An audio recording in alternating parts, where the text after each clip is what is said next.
네, 안녕하십니까. 네, 금요일마다 찾아뵈는 코너죠. B 상담소 시작하도록 하겠습니다. 네, 이제 박정TV가 957회를 맞이했습니다. 연말이면 이제 1000회를 돌파하게 되는데요.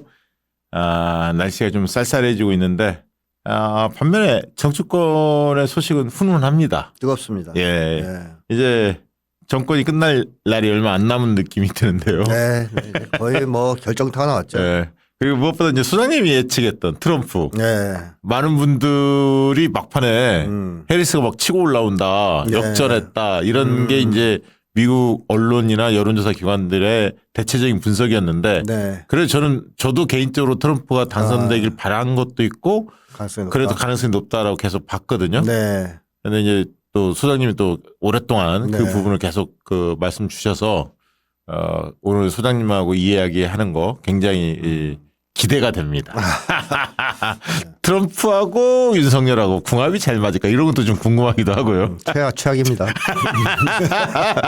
자, 그 얘기도 안 하고 하고 먼저 지금 이제 그 수능이 다음 주에 14일입니다. 네. 얼마 안 남았는데 수능 때 늘 한파가 몰아쳤는데 이번에는 최근이 좀 춥고 그때보다 조금 날씨가 조금은 나을 것 같은 이야기가 들리는데 다행입니다. 수능 관련해서 보통 그 학부모들이나 수험생들이 굉장히 조마조마하잖아요. 네. 심리 같은 게 있지 않습니까? 굉장히. 근데 부모가 말 한마디 잘못하면 또 그죠. 그 자녀가 또 마음에 담아두거든. 그리고 수능일에 컨디션이 안 좋아지고 이러지 않습니까? 좀 해주고 싶은 말씀 있으십니까? 뭐 수험생들 입장에서는 좀 불안할 수가 있어요. 시험을 앞두고. 그래서 불안을 자극하는 말을 최대한 하지 말 것. 그리고 불안을 줄여주기 위한 노력을 할 것. 뭐 성적이 어떻게 나오든 뭐 그게 큰 문제가 되겠냐. 뭐 대학이 인생을 좌우하는 건 아니다. 사실상 마음속에 있는 말과 다른 말을 해야 돼요.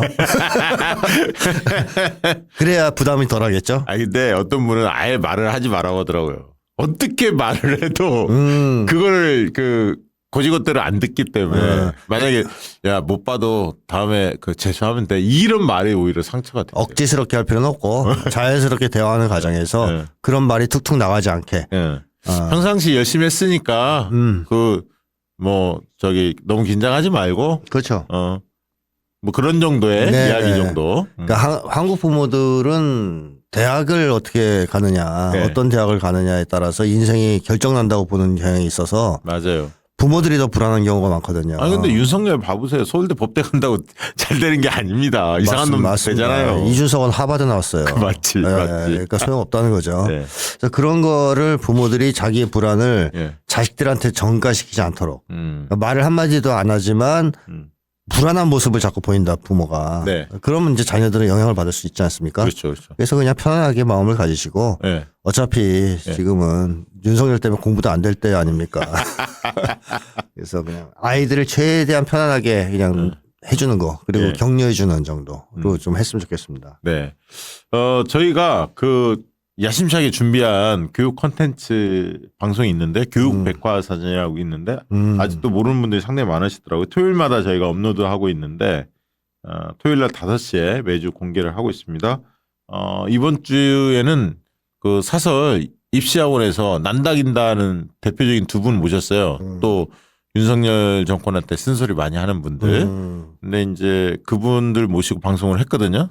녹화를 해서 토요일 날 공개를 하는데 굉장히 흥미롭습니다. 뭐냐면 학부모들이 알아야 할 내용들이에요. 자녀들에게 어떻게 이야기해야 할지 또 수능 본 다음에 또 이제 뭐 논술이나 면접 같은 거 있잖아요. 그러면 그걸 또 어떻게 대비해야 하는지 굉장히 구체적인 내용들을 많이 담아냈는데 그거 한번 보시기 바랍니다. 영상 있죠? 영상 한번 올려주시기 바랍니다. EBS가 실험을 했는데 그 시험 보기 전에 시험지에다가 최근에 즐거웠던 일을 떠올려서 메모를 해놓으면 성적이 올라간다는 실험 결과가 있어요. 그러네요. 믿기 어려운데 그 일리가 있어요. 실험을 했어요. 실제로 A, B군 나눠서. 시험지를 딱 봤는데 생각보다 어려운 것 같아.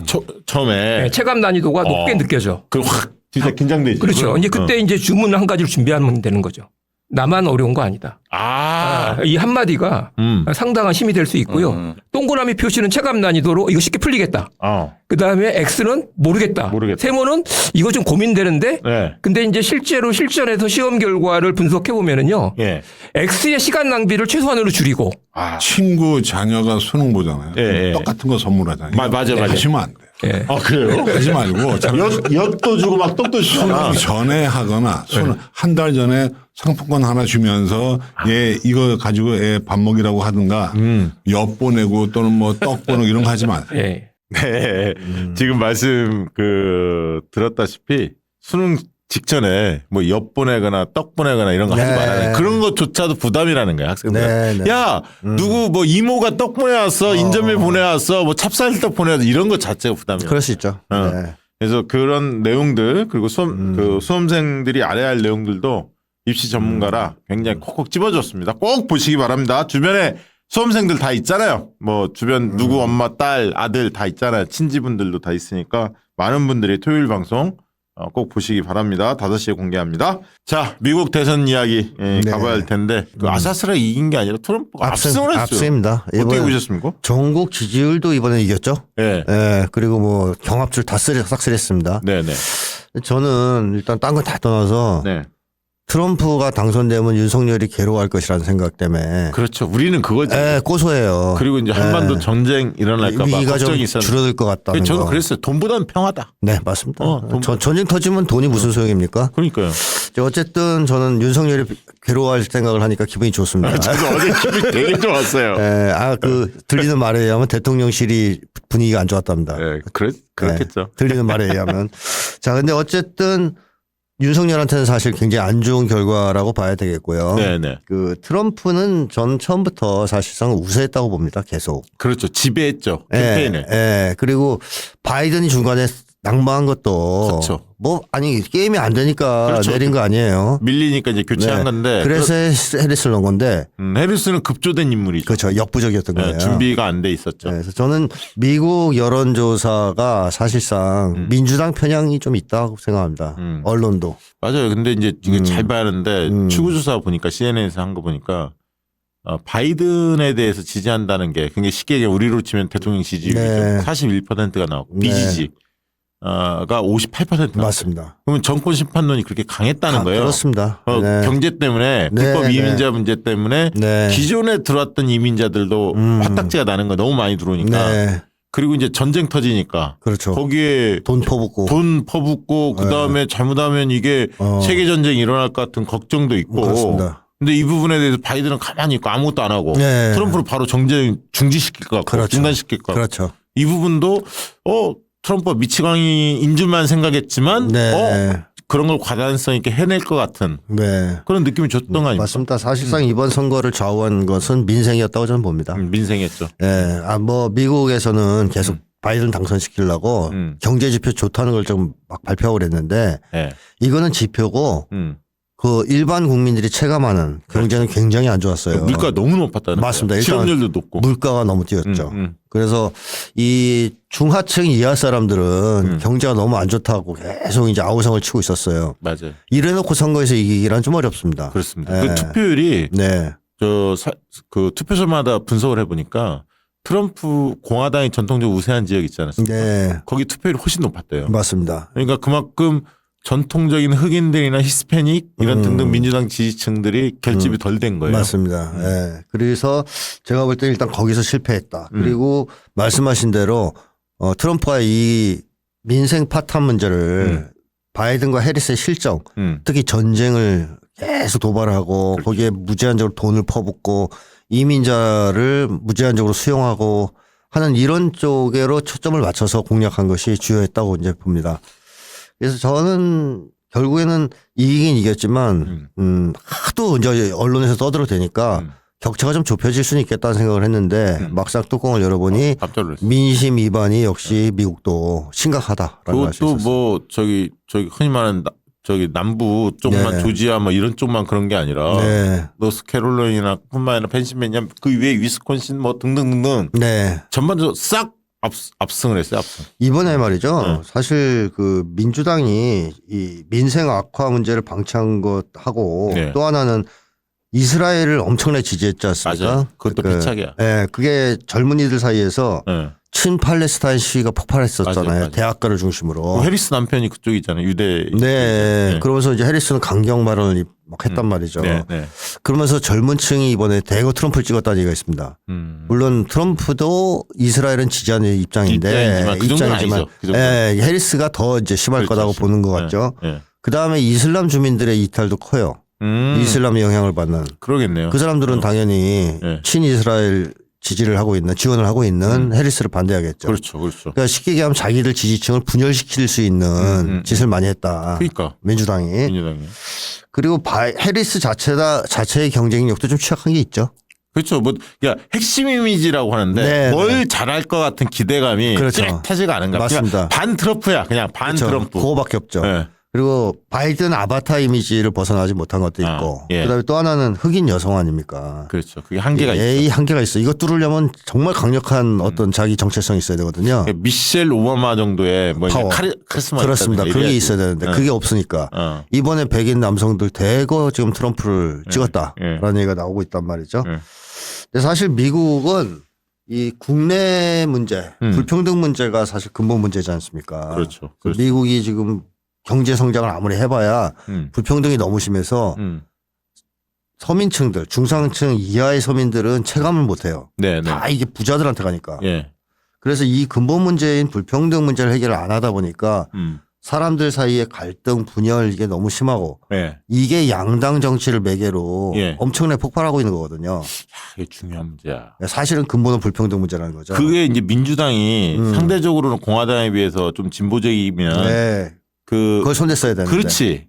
예전에 그게 누구죠? 그 샌더스인가요? 네네. 이렇게 좀 그 노동 문제라든가 과감하게. 이런 양극화 문제에 정면으로 네, 문제 제기를. 제기하고 해법을 냈어야 하는데 그렇습니다. 차별성이 없어. 그런 문제에 공화당하고. 그렇습니다. 둘 다 거기에 대해서는 해법이 없어요. 트럼프도 막 황당하게 뭐 이민자 때문이네 뭐 때문이네 하지만 사실 본질은 미국 국내 불평등 문제입니다. 그렇죠. 그렇죠. 이거를 민주당도 손을 안 대고 공화당도 손을 안 대요. 네. 그러니까 미국 유권자들은 계속 양장으로 나뉘어서 상대 탓을 하면서 이게 뒤집어지는. 그러니까 이제 어떻게 보면 전 세계 입장에서는 트럼프가 악당의 역할을 하겠지만 네. 쉽게 보면 관세 올려갖고 네. 저기 미국 산업들 보호하겠다. 물론 이제 물가는 뛰겠지만 그런 이미지 주니까 미국 우선주의 네. 이런 거 하니까 그 혹하는 하층민들 같은 경우는 우리가 좀 나아질 수 있겠다. 그렇죠. 그 생각하는 거 아닙니까? 네, 혹하는 거죠. 그랬다 4년 뒤에 안 되면 또 민주당. 그랬다 안 되면 또 트럼프 같은 사람. 그러니까. 이렇게 미국이 그래서 근본 문제 해결을 하지 않으면 어차피 계속 정권이 교체되면서 대립과 갈등은 더 심해질 것이다. 그래서 결국 내전화로 갈 가능성도 배제할 수 없다. 네. 그래서 트럼프 걱정되는 건 사실 그런 거 많죠. 그런 경제 문제도 있고 좀 기후 문제나 이런 네네. 미래에 대비할 문제에 대해서 너무 관심이 없잖아요. 관심 없죠. 네. 그게 걱정돼. 그리고 맞습니다. 미국이 결국은 이제 망하는 길로 가지 않느냐 이런 지적들도 있거든요. 네네. 근데 저는 뭐 그거는 뭐 민주당이 잡는다고 해서 크게 지금 말씀하신 대로 근본적 문제에 대해서 손을 안 대니까. 손을 안 대니까 뭐 차이가 있겠냐. 맞습니다. 큰 차이 없어. 사실 기후위기에 있어서 트럼프는 그걸 거의 부정하는 입장이지 않습니까? 그렇죠. 네. 근데 민주당도 할 말이 없는 것이 연구자들이 연구한 거에 의하면 지구의 그 이산화탄소를 배출을 가장 많이 하는 게 미군 기지예요. 800개나 있지 않습니까? 예, 예. 거기서 배출하는 게 어마어마합니다. 또 미국의 몇 개 기업이 배출하는 게 네네. 상당량이고 네. 또 전쟁을 벌였을 때 환경 파괴는 어마어마하지 않습니까? 이런 걸 놓고 보면 민주당이 뭐 기후에 관심이 있다고 얘기하기도 어려운. 그러니까 원래 민주당은 약간 상대적으로 친환경 그다음에 네. 평화 이런 거 있는데 평화에서 오히려 거꾸로 된 입장. 네. 트럼프하고 바뀌어버린 공화당하고 바뀐. 그게 지난번 대선 때만 해도 네. 공화당 내에서 트럼프 견제를 엄청 했었거든요. 네네. 그래도 그때는 이탈은 안 했어요. 그래서 트럼프 때 체니가 부통령 했지 네네. 않았습니까? 근데 체니가 지금 해리스 지지했어요. 이번에 해리스 선거운동을 지지했습니다. 다시 말하면 트럼프가 네오콘들을 몰아내고 다 쫓아내고 예. 이 네오콘들이 민주당으로 왔어요. 그러니까 민주당이 네오콘화가 된 거죠. 그렇구나. 예, 그래서 지금 트럼프는 일기 때랑은 달리 일기 때는 사람이 없고 공화당 내에 네오콘이 너무 많으니까 네. 네오콘의 포위가 돼 있었다라고 볼 수 있거든요. 예, 예. 뭐 할 수 없는 게 많았죠. 볼턴이든 체니든 막 이런 사람들이 방해하니까. 근데 이번에는 트럼프가 자기 사람들로 다 채울 것이다. 상하원까지 가져갔다. 진짜 상원, 하원, 주지사 선거 압승을 했어요. 그러니까 자기가 그걸 하려고 할 때 무조건 다 저기 뭐랄까 자기 마음 먹은 대로 걸림돌이 별로 없는 거예요. 왜냐하면 이게 아슬아슬 이겼다면 상원 하원에서도 약간의 견제가 있을 수도 있는데 그렇죠. 공화당 내에 다음을 준비하는 네. 세력들이 압도적으로 대선을 이겨버리니까 대통령 선거에서 그렇습니다. 상원 하원이 무조건 초반에 밀어주게 돼 있어요. 네. 그래서 1기 때에 비해서는 트럼프가 자기가 하고자 하는 바 원하는 것을 좀 더 과감하게 추진할 수 그래서 있다. 우리 수사님과 지난번 우리가 그런 얘기했잖아요. 노벨 평화상 노릴 거다. 제가 그 얘기했잖아요. 그렇습니다. 동의하셨고. 네, 맞습니다. 그렇게 갈 것 같아.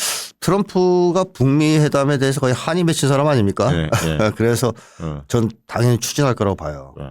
추진할 거라고 보는데 그렇게 했을 때 누가 제일 괴롭겠냐? 윤석열. 윤석열이죠. 적어도 한반도 긴장 고조, 전쟁 이것은 트럼프가 아주 극력 방해할 가능성이 있습니다. 저지할 가능성이. 그럼 이걸 뚫고 윤석열이가 사고를 친다면 그러면 북미 협상을 해서 뭐 미국에 와라 김정은한테 뭐 그런 얘기도 하던데 네. 뭐 그 어떤 식으로 전개할까요? 먼저 저희 핵 협상 뭐 이렇게 하지는 않고 네. 뭐 예를 들면 미국에 주미 대사를 뭐 대사관을 설치한다든가 연락사무소 뭐 이런 네. 거 아니면 뭐 맥도날드 막 이런 상징성 있는 몇 개 있잖아요. 코카콜라라든가. 트럼프 스타일로는 네. 한 방에 하고 싶어 할 겁니다. 패키지로 네, 탑다운으로. 화끈하게. 그러니까 그렇게 자잘하게 뭐 이거 하다가 하는 게 아니라 실제로 2017년 때도 그런 방식을 썼어요. 혹시 자원개발 이런 거 있잖아요. 네. 이런 거 미국 업체가 독점하는 거 아닙니까 혹시? 근데 문제는 북에서 이걸 수용을 할지가 문제입니다. 그렇죠. 예전하고 달라졌지 않습니까? 몸값이 올라갔죠. 올라갔어요. 네, 김정은. 예전에는 경제 제재만 완화해줘도 상당 정도의 양보를 받아낼 수 있는 처지였는데 지금은 경제 제재 완화한다고 코방기도 안 끼는 상황이에요. 이거 지금 미국도 있지만 러시아도 있잖아요. 러시아 있고 중국 있고 뭐 브릭스 쪽도 이제 열렸고. 그러니까. 북쪽으로서 아쉬울 게 없단 말이에요. 그럼 더 많이 내놔야 하는데. 그럼 다른 걸 줘야 돼요. 그러니까. 근데 줄 게 없어요. 뭐밖에 없냐. 네. 적대 정책을 철회하고 수교를 하는 거 외에는 줄 게 없습니다. 북미 수교. 네, 그래서 트럼프가 그러면 이제 정전협정을 평화협정으로 바꾸는 것까지도 얘기 나오겠네요. 당연하죠. 그건 해야지 수교가 되니까. 그래서 이제 핵군축으로 갈 가능성이 높다. 이거를 트럼프가 제안을 할 수 있느냐. 북이 이 정도 제안했을 때는 받을 것 같거든요. 그러니까 북한은 지금 네. 트럼프는 있는 핵은 그냥 인정. 인정. 앞으로 개발은 중지. 내 맞습니다. 임기 때까지. 맞습니다. 뭐 그거 아니에요. 동결. 동결. 사실 민주당도 입장을 바꿨어요. 왜냐하면 올해 있었던 당 대회에서 네. 민주공화가 다 북한 비핵화를 삭제했어요. 이미 그건 네. 의미가 없다. 물 건너왔다고 보는 거예요. 그렇지, 의미 없지. 핵을 뭐 비핵화를 시키고 이건 이제 불가능하니까 동결해 놓은 게 목적이다. 네. 그리고 군축하자. 네. 이쪽인데 네. 트럼프가 그쪽으로 과감하게 움직일 수 있을지가 문제입니다. 물론 이제 볼턴이니 체니니 이런 사람들은 제거했지만 네. 과연 미국에도 여전히 네오콘도 있고 뭐 복잡하지 않겠습니까? 그래서 이걸 뚫고 트럼프가 추진할 수 있을까? 하려고는 할 겁니다. 네. 근데 저는 이제 목표가 노벨 평화상을 딱 상정하면 네. 몇 가지 해야 할 게 있잖아요. 예. 이게 트럼프는 역사 속에 길이 남는 대통령이 본인이 되고 싶어 할까요? 딴 게 아니라. 그럴 겁니다. 맞아요. 그래서 과감하게 하지 않을까 저는 예상은 그렇게 합니다. 저도 뭐 우리의 예상보다는 더 과감하게 더 열심히 하지 않겠나 네. 이런 네. 생각이 들거든요. 그런데 그러면 이제 윤석열과 트럼프 한번 좀 비교를 해봐야 하는데 스타일은 어떻습니까? 두 사람 좀 막무가내 뭐 이런 건 이제 비슷하게 보이긴 하는데 네. 급이 다르지만 네. 어떻게 보세요? 윤석열은 진짜 막무가내고요. 떼쓰는 네. 트럼프는 안 그래요. 그 막무가내는 거래를 위해서 계산이 있구나. 협상을 위해서 막무가내 행동을 하는 거예요. 그럼 전략하에서 네. 막무가내 세게 밀어 붙여놓고 나중에 협상에서 약간 양보하면서 다 해보려고 하는. 맞습니다. 아. 그러니까 계산을 굉장히 잘하는 사람이죠. 주판 하나를 튀길 줄 아는구나. 트럼프가 거래 기술까지 썼잖아요. 그렇죠. 자기가 거래 달인이라고 주장하면서. 네. 그래서 이제 빅딜 이런 거 엄청 좋아해요. 네, 맞아요. 협상의 달인. 네, 그러기 위해서 이제 미친 사람 흉내도 내고 이러는 건데 윤석열은 진짜 미친 거고. 윤석열은 술만 먹고 그런 거에서 머리가 나빠져. 이게 아무 전략이 없잖아요. 윤석열은 그냥 미친 거고요. 트럼프는 미친 척하는. 그 차이. 거래를 하려고. 이거 오늘 썸네일 나왔다. 윤석열은 미친 거고 트럼프는 미친 척한다. 거래를 하려고. 야, 그 차이가 크네. 그러니까 북쪽하고 전 17년에 막 엄청나게 관계가 악화됐을 때, 이제 트럼프는 뭐라 했습니까? 화염과 분노에 휩싸이게 될 것이다. 그렇죠. 그렇게 얘기했지. 유엔에 가서 그 얘기를 했어요. 그러니까 이게 이제 미친 척 한 거예요. 북에서 뭐라 그러냐면 노망된 늙은이라 그랬습니다. 도타르. 그래서 불로 다스리겠다 그랬어요. 이게 이제 서로 미친 척 하면서 상대를 자극하는 건데 일보 직전까지 갔죠. 그렇죠. 핵단추 버튼이 누구께 더 크냐 이러면서. 그런데 트럼프 보세요. 바로 전환하지 않습니까? 거기까지 올려놓고 바로 회담 들어가잖아요. 그러니까 이런 정도의 딜을 할 줄 아는. 근데 그런 거 보면 북한도 네. 그 외교 뭐랄까 전략이나 이런 네. 걸 다루는 솜씨가 원래 네. 북한도 상당히 그 발달돼 있잖아요. 살라미 전술 얘기도 하고 막 뛰어나죠. 그런 거 보면 네. 김정은 위원장도 상당히 그런 부분에 탁월한 맞습니다. 게 있어요. 보면. 미국도 그거 인정합니다. 미국이 북을 상대해서 오랫동안 외교를 했기 때문에 만만치 않은 나라라는 것을 미국 사람들이 쓴 책도 많습니다. 네. 그러니까 미국도 북을 상대하는 데서 최선을 다하고 북도 이제 그렇게 하는 건데 아마 트럼프는 개인적 친분 관계도 있지 않습니까? 예, 있죠. 편지도 서로 예. 오랫동안 주고받았고 예. 제가 볼 땐 개인적 호감이 있는 것 같습니다. 예. 그런 여러 가지가 긍정적 작용을 하면 예상치 못한 과감한 행동을 할 수도 있다. 그랬을 때 근데 윤석열은 이제 뭐 끝나는 하겠냐 이거. 예. 근데 그 원래 사람이 네. 심리적으로 여쭤보면 원래 이제 문재인 대통령 같은 경우도 약간 호의를 갖잖아요. 트럼프가. 네. 그 미국 같은 데 가서 이 레드카펫 이런 데 걸을 때 보면 네. 문재인 대통령을 애우해 주는 게 있잖아요. 걸어갈 네. 때 네. 가운데 쓰게 만들고 막 이런 게 늘 우리가 봤잖아요. 네. 윤석열을 대하는 트럼프의 자세는 어떨까요? 뭐 이제 개 취급하겠죠. 간단히 얘기하면. 그러니까 트럼프 입장에서 윤석열은 딱 두 개죠. 네. 하나는 호구, 현금 지급기. 네. 말만 하면 돈 갖다 받지. 왜 깜짝 못하는? 네. 얘 돈에나 자식아. 그러면 막 얼마 드릴까요? 그거 이제. 그럼 우리 진짜 걱정되잖아요. 우리 돈이 나가는 거 아니야? 그러니까 윤석열 트럼프 취임하기 전에 쫓아내야 돼요. 돈 얼마 갖다 바칠지 몰라요. 야. 그거하고 이제 또 하나는 경멸의 대상. 예. 트럼프가 제일 싫어하는 인간 유형이 있어요. 세 가지입니다. 자서전 읽어보시면 다 나와요. 네. 트럼프가 스스로 썼으니까. 하나는 위선적인 인간 정말 싫어합니다. 앞과 뒤가 다른. 그건 윤석열인데. 네, 윤석열이잖아요. 앞뒤가 너무 다르잖아요. 네. 바이든 앞에서는 막 알랑알랑거리고 아메리칸 파이 부르고 돌아서면 날리면 이 새끼 뭐. 트럼프가 제일 싫어하는 사람이에요. 그러네. 위선. 그래서 트럼프가 미국 주류 정치를 그렇게 싫어합니다. 위선적이어서? 위선적이라고. 자기는 그 더러운 거 다 내보이는데 어차피 머릿속이 좀 더럽지만 숨기진 않는다 나는 최소한. 다 드러낸다. 트럼프 지지자들도 그래서 좋아하는 것도 있어요. 트럼프가 또라이긴 한데. 뭐 실수도 많고 잘못도 많이 저질렀지만 그거를 숨기려고 하진 않는다. 적어도 거짓말은 안 한다. 얘는. 위선적이진 않다. 깨끗한 척은 안 한다. 이 그렇죠. 얘기지. 그렇죠. 예. 그래서 그런 점에서 트럼프도 위선적인 사람 너무너무 싫어합니다. 네. 윤석열 딱 걸리죠. 두 번째로. 저도 그런 스타일 싫어해. 진짜. 싫어하시죠. 위선적인 스타일. 네, 정말 싫죠. 네. 트럼프는 또 정통 엘리트 코스를 밟으면서 사교수를 배운 사람이 아니에요. 장사치예요. 장사치지. 그러니까 싫어해요. 그렇게 속다르고 겉다르고 막 이런 사교수 같은 거 엄청 싫어합니다. 또 하나의 이제 특징은 비굴한 사람 정말 싫어합니다. 비굴한 사람. 나름대로 트럼프는요. 자주성가한 사람이에요. 그렇지. 남의 도움을 받은 게 아니라 내 스스로의 힘에 의해서 성장한. 젊었을 때부터 뭐 그게 우리 식으로 하면 뭐 안 좋은 직업일 수도 있지만 뭐 임대료 받으러 다녔고 아버지 그 밑에서 일하면서. 아니 미국이야 뭐 그런 거. 네, 그러면서 뭐 부동산 투자해서 돈 벌었고 트럼프 타워 지어서 돈 벌었고 그렇게 해서 백만장자가 된 사람이거든요. 그러니까 자기 힘으로 거기까지 올라갔다. 누구한테 머리 숙이고 비굴하게 아부 떨고. 윤석열은 김건희 힘으로 온 거 아닙니까? 그렇죠. 그래서 트럼프가 비굴한 사람 정말 싫어합니다. 자서전 보면 그런 거 잘 나와요. 근데 윤석열 딱 떠걸려. 비굴하잖아요. 뭐 앞에 가면 뭐 이러면서 또 아메리칸 파이 부를까요? 뭐 이럴 거 아니에요. 그러면 진짜 트럼프한테 이단 협상이 날올 수 있거든요. 조심해야겠다. 조심해야 돼요. 옥수수 털릴 수도 있어. 비굴한 행동하면 트럼프가 빵 터질 수가 있어요. 그래서 트럼프는 당당한 사람 좋아합니다. 야, 그럼 노무현 대통령 만났으면 오히려 딱 맞았겠다. 오히려 내적으로 심적으로 존경할 수 있어요. 그러니까 노무현 대통령 만났어. 어떻게 보면 트럼프가 그 푸틴 이런 사람들 좋아하는 것도 당당하다 이렇게 느껴서 그런 것도 있단 말이죠. 그다음에 이제 세 번째로 트럼프가 싫어하는 사람은 왔다 갔다 하는 사람. 자기 뚜렷한 철학과 주견 없이 왔다 갔다 하는 사람 되게 싫어합니다.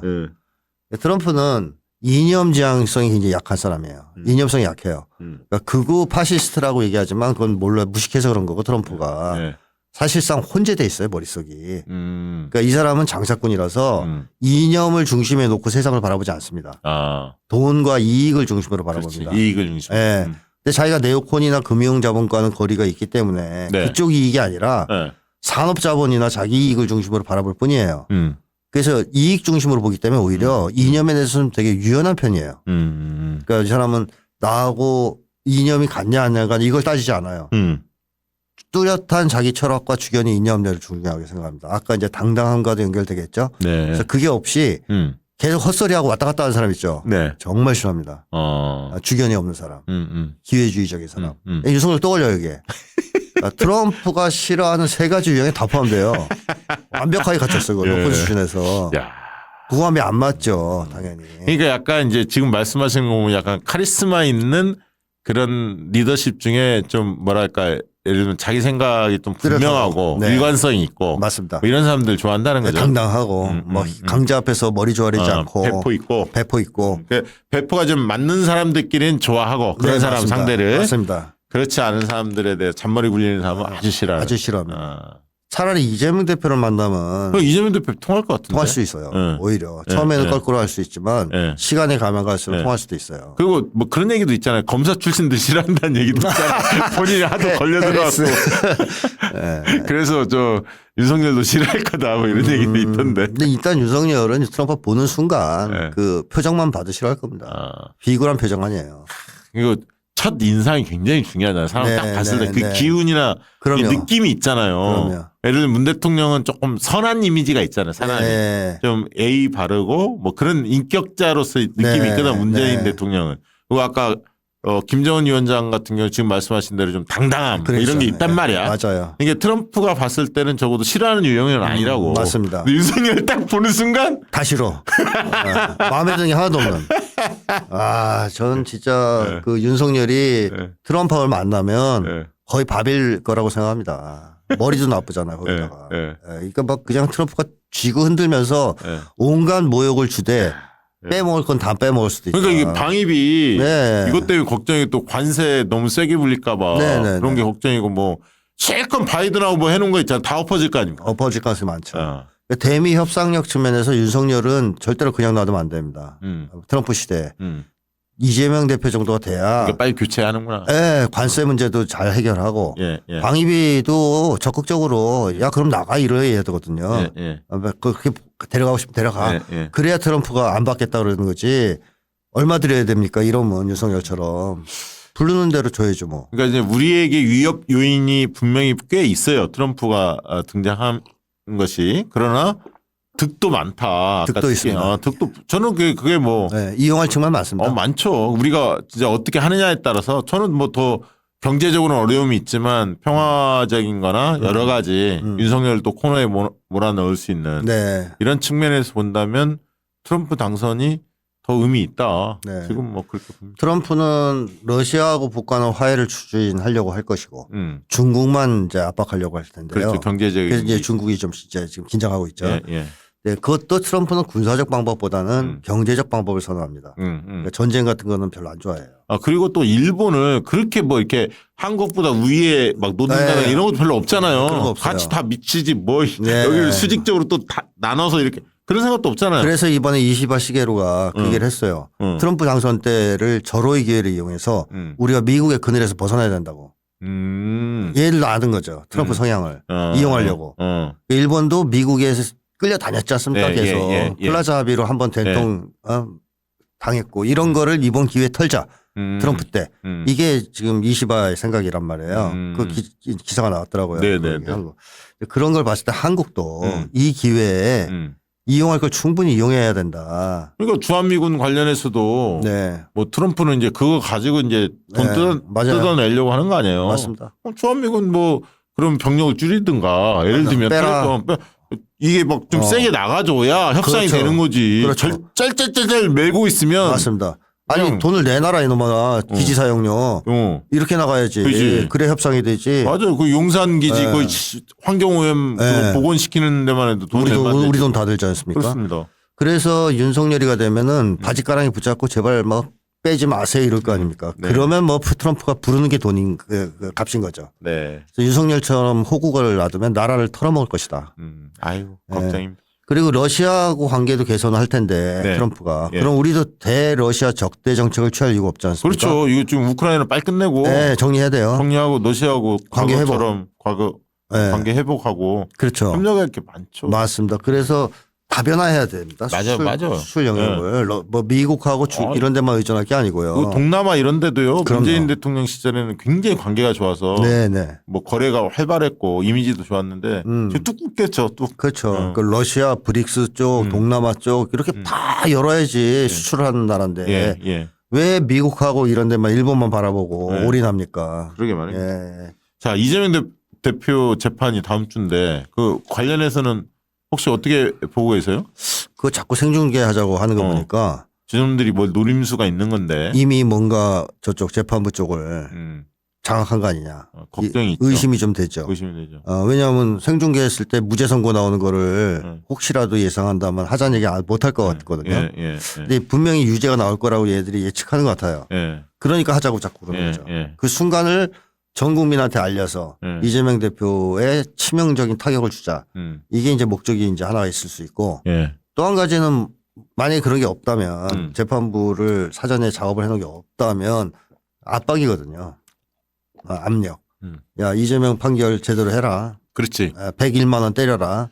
저도 약간 후자 쪽을 더 생각을 해요. 재판부도 고민이 깊을 겁니다. 왜냐하면 네. 죄가 안 되거든. 그렇죠. 첫째, 그다음에 지금 국민적으로 보면 대통령 지지율도 바닥인데다 전국이 너무 지금 혼란스러워. 네. 근데 이재명 대표 죄도 안 되는데 이거를 유죄를 준다?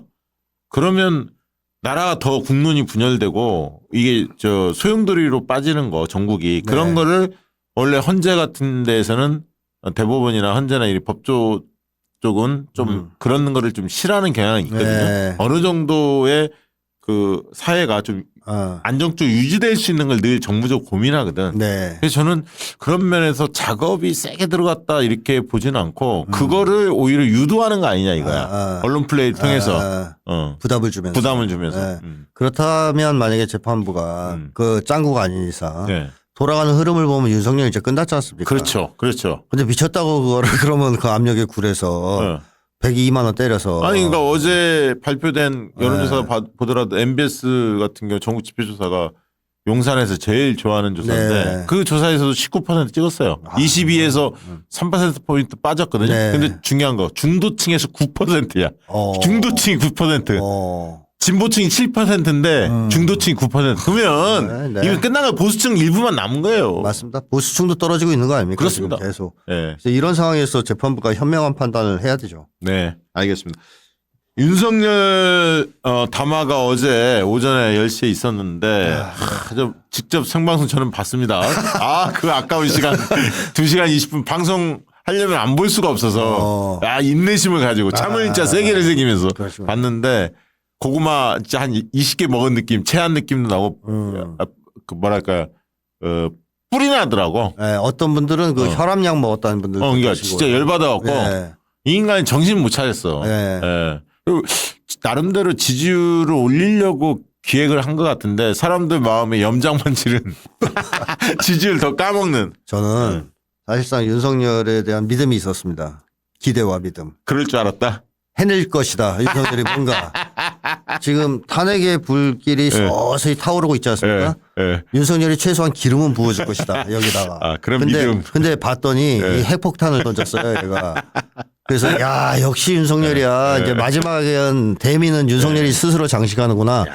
나를 좀 탄핵해 주시오. 제발 좀 끌어내려 달라. 이런 아우성처럼 들려요. 그러니까 고개를 숙이긴 했는데 형식적으로만 숙였지 뭐 제기되는 여러 의혹에 대해서 하나도 시인하지 않고 어물쩡 두루뭉실 넘어가려고 하는데 야 김건희 이슈에 대해서는 정말 쩔쩔매더만. 맞습니다.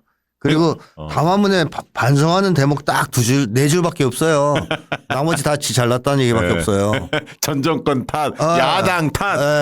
그리고 지금 얘가 열심히 일했는데 왜 결과적으로 이렇게 사과해야 될 일이 생겼냐 네. 하는 억울함 예. 이게 느껴지는 담화란 말이에요. 야, 그 와중에 한동훈 이름 석자를 거론을 안 하더라고. 네. 한동훈과 관계 좀 잘 풀 수 있는 거 아닙니까? 그 걱정이 많습니다. 당내 뭐 대통령이 먼저 나와서 좀 풀 생각 없습니까? 막 이러면 한동훈이 이름 석자를 이야기를 하는데 그게 싫은 거야. 네. 야, 그 빙빙빙 돌리고 네 그거 보면서 저는 또 황당한 대목이 그 특검은 국회 가는 게 아니고 맞아. 그거 논리. 행정부 가는 거다. 나 그런 논리는 처음 들어봤어. 근데 그게 헌법에 만약에 국회 네. 가는 거로 돼 있으면 네. 헌법이 잘못된 거다. 유연이다.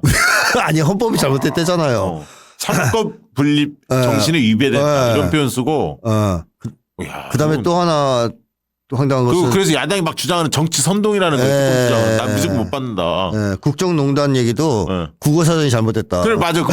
김건희의 국정농단 막 의혹 제기하는 거 국어사전이 잘못됐다는 거야. 그 김건희가 뭐 예를 들면 저 참모들한테 너무 세게 뭐라고 하면 안 돼. 뭐 이런 식의 이야기하는 것 정도만 그런 게 뭐 문제냐 이런 거야. 야 진짜 국민들은 알기를. 근데 진짜 김건희가 그런 것만 합니까?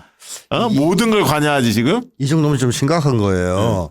그러니까 자기만 옳고 헌법도 잘못돼 있고 국어사전도 잘못돼 있고 뭐 도로교통법 뭐 다 잘못됐다는 거 아니에요. 살게 하면 세상은 내 중심으로 돌아가야 된다. 이 정도면 사회생활 하면 안 되는 사람이에요. 그래서 저는 이제 윤석열이 말에 그게 있었어요. 그 대외활동 관련해서 김건희 국민들이 다 보고 있다. 근데 국민들이 좋아하면 하는 거고 싫어하면 그러면 뭐 안 해야 하는 거 아니냐 이렇게 이제 결론은 그렇게 냈어. 근데 지금도 뭐 중단하고 있는 거 아니냐 사실상 뭐 지금처럼 하겠다는 얘기예요. 그렇죠. 결론은 그렇죠. 지금처럼 하겠다는 얘기인데 국민들이 싫으면 안 해야 하는 거 아니냐 이 대목에서 당신 대통령 그 말 하라고 하잖아. 국민이 싫어하는데 왜 이렇게 하려고 해. 나 그 얘기 좀 돌려주고 싶네. 네. 자기가 무슨 얘기를 하는지도 모릅니다. 저는 이 담화는 뭐 예상이 됐는데 어차피 써놓은 걸 읽는 거니까 윤석열한테 기자회견을 누가 하라 그랬을까. 도대체. 윤석열이 보면은 그 명태균이 잘 얘기했잖아요. 5살짜리 지능이라고. 권총을 든 5살짜리 아이라 지능 수준이 떨어지는 사람이거든요. 근데 이 사람한테 기자회견을 시켜버리면 분명히 사고 칠 거란 말입니다. 이번에 기자회견에서 진짜 폭탄 발언들을 막 던졌는데 이런 일을 시킨 사람이 도대체 누굴까? 그러니까 윤석열을 탄핵하고 싶은 누군가가 작전을 짠 걸까? 아니면 윤석열의 지능이 5살이 아니라 10살이라고 혹시 착각하는 사람이 있었을까? 등등 의문이 막 꼬리를 뭅니다. 왜냐하면 지금 이 시점에서 이런 짓을 하는 것은 아까도 얘기했지만 탄핵의 불길에 그야말로 폭탄 던지는 거예요. 그러니까 딱 모든 대화가 질문이 김건희, 명태균 모든 의혹들이야 다. 뭐 특검 뭐 다 연결된. 그러니까 다른 사안은 거의 질문이 안 나올 거예요. 외신 뭐 몇 가지 빼고 대부분 다 김건희, 명태균 이런 문제들입니다. 근데 명태균 건도 김영선 공천개입 뭐 이런 거에 대해서는 조금이나 말실수하면 나중에 수사받아야 하니까 그런 거 극도로 조심하더라고. 그러니까 자기도 그래도 법률가니까 그래서 그 잡았대. 뭐 기억이 안 난다. 뭐 애둘러 막 그러면서 딱 명확하게 안 하는 거예요. 그래서 야 그게 어렸을 때부터 생긴 습관일 수도 있어요. 근데 그게 국민 눈에 보여. 보이죠. 왜냐하면 아니 뭘 이렇게 막 미사옥을 하는데 진솔된 맛이 없고 반성한다는 느낌이 전혀 안 되고 뭐 언론 탓하고 언론이 싸움 좀 그만 붙여요. 뭐 한동훈하고 자기하고 싸움한다고 언론 탓이라고 하고 막. 그래 저는 어릴 때 그 윤석열이 아버지한테 고무옷으로 많이 맞은 이유가 그 아버지만의 문제는 아닐 수도 있다. 뭐 잘못을 저질러놓고 혼내면 이렇게 답변했을 수가 있잖아요. 막 횡설수설 뭐 온갖 미사에 오고 헌법을 막 얘기 꺼내고 그럼 아버지가 참다 못해 고무옷으로 들었을 수도 있지 않을까. 그러니까 자초한 측면도 있지 않냐 이런 생각도 들어요. 그러니까 이제 한동훈 층에서는 그런 얘기 나오더라고. 대외활동 포함해서 모든 걸 다 금지시켜야 한다. 중단시켜야 한다. 그 얘기를 했거든요. 한동훈이야 뭐 그 국외에 그 뭐야 국빈자기로 뭐 가는 거 있잖아요. 해외 순방 뭐 이건 허용해야 한다고 했지만 측근들은 또 한동훈 측근들은 모든 걸 중단해야 된다 했는데 오늘 보면 뭐 제2부속실 설치하고 특별감찰관 뭐 그 임명 받는 거 아무것도 아니잖아요. 그거는 앞으로 일어날 일 예방 차원이지만 그것도 힘도 하나도 없거든. 한 명 임명해서 뭐 지금은 수사를 받을 때지. 근데 이제 그런 식으로 부분적으로 한동훈이 이야기한 거 뭐 내각 쇄신 뭐 그거 올해부터 준비해왔고 대통령실에 김건희 나인은 특별히 없다. 네. 뭐 이런 식으로 이제 민감한 김건희 건 관련해서는 거의 안 받은 거예요. 그렇죠. 나머지는 별로 책임질 일도 아니니까 그냥 내가 뭐 언젠가는 한번 뭐 쇄신을 해야 하잖아요.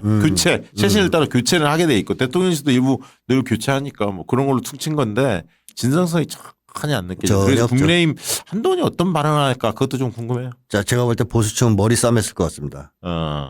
여기서 조금이라도 어떻게 국민들의 마음을 돌리고. 그렇지. 그걸 기대했겠지. 분위기를 좀 누그러뜨려야 되는데 오히려 자극을 했으니까 이제 끝났다 싶은 생각이 좀 들 것 같아요. 그래요. 그럴 것 같아.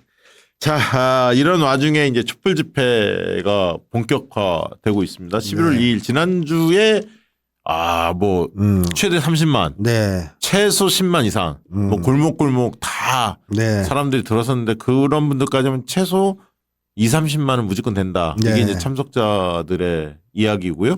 그리고 열기가 굉장히 뜨거웠다. 이렇게 이야기를 하고 매주 지금 9일, 16일 계속 하겠다는 겁니다. 이번 주, 다음 주.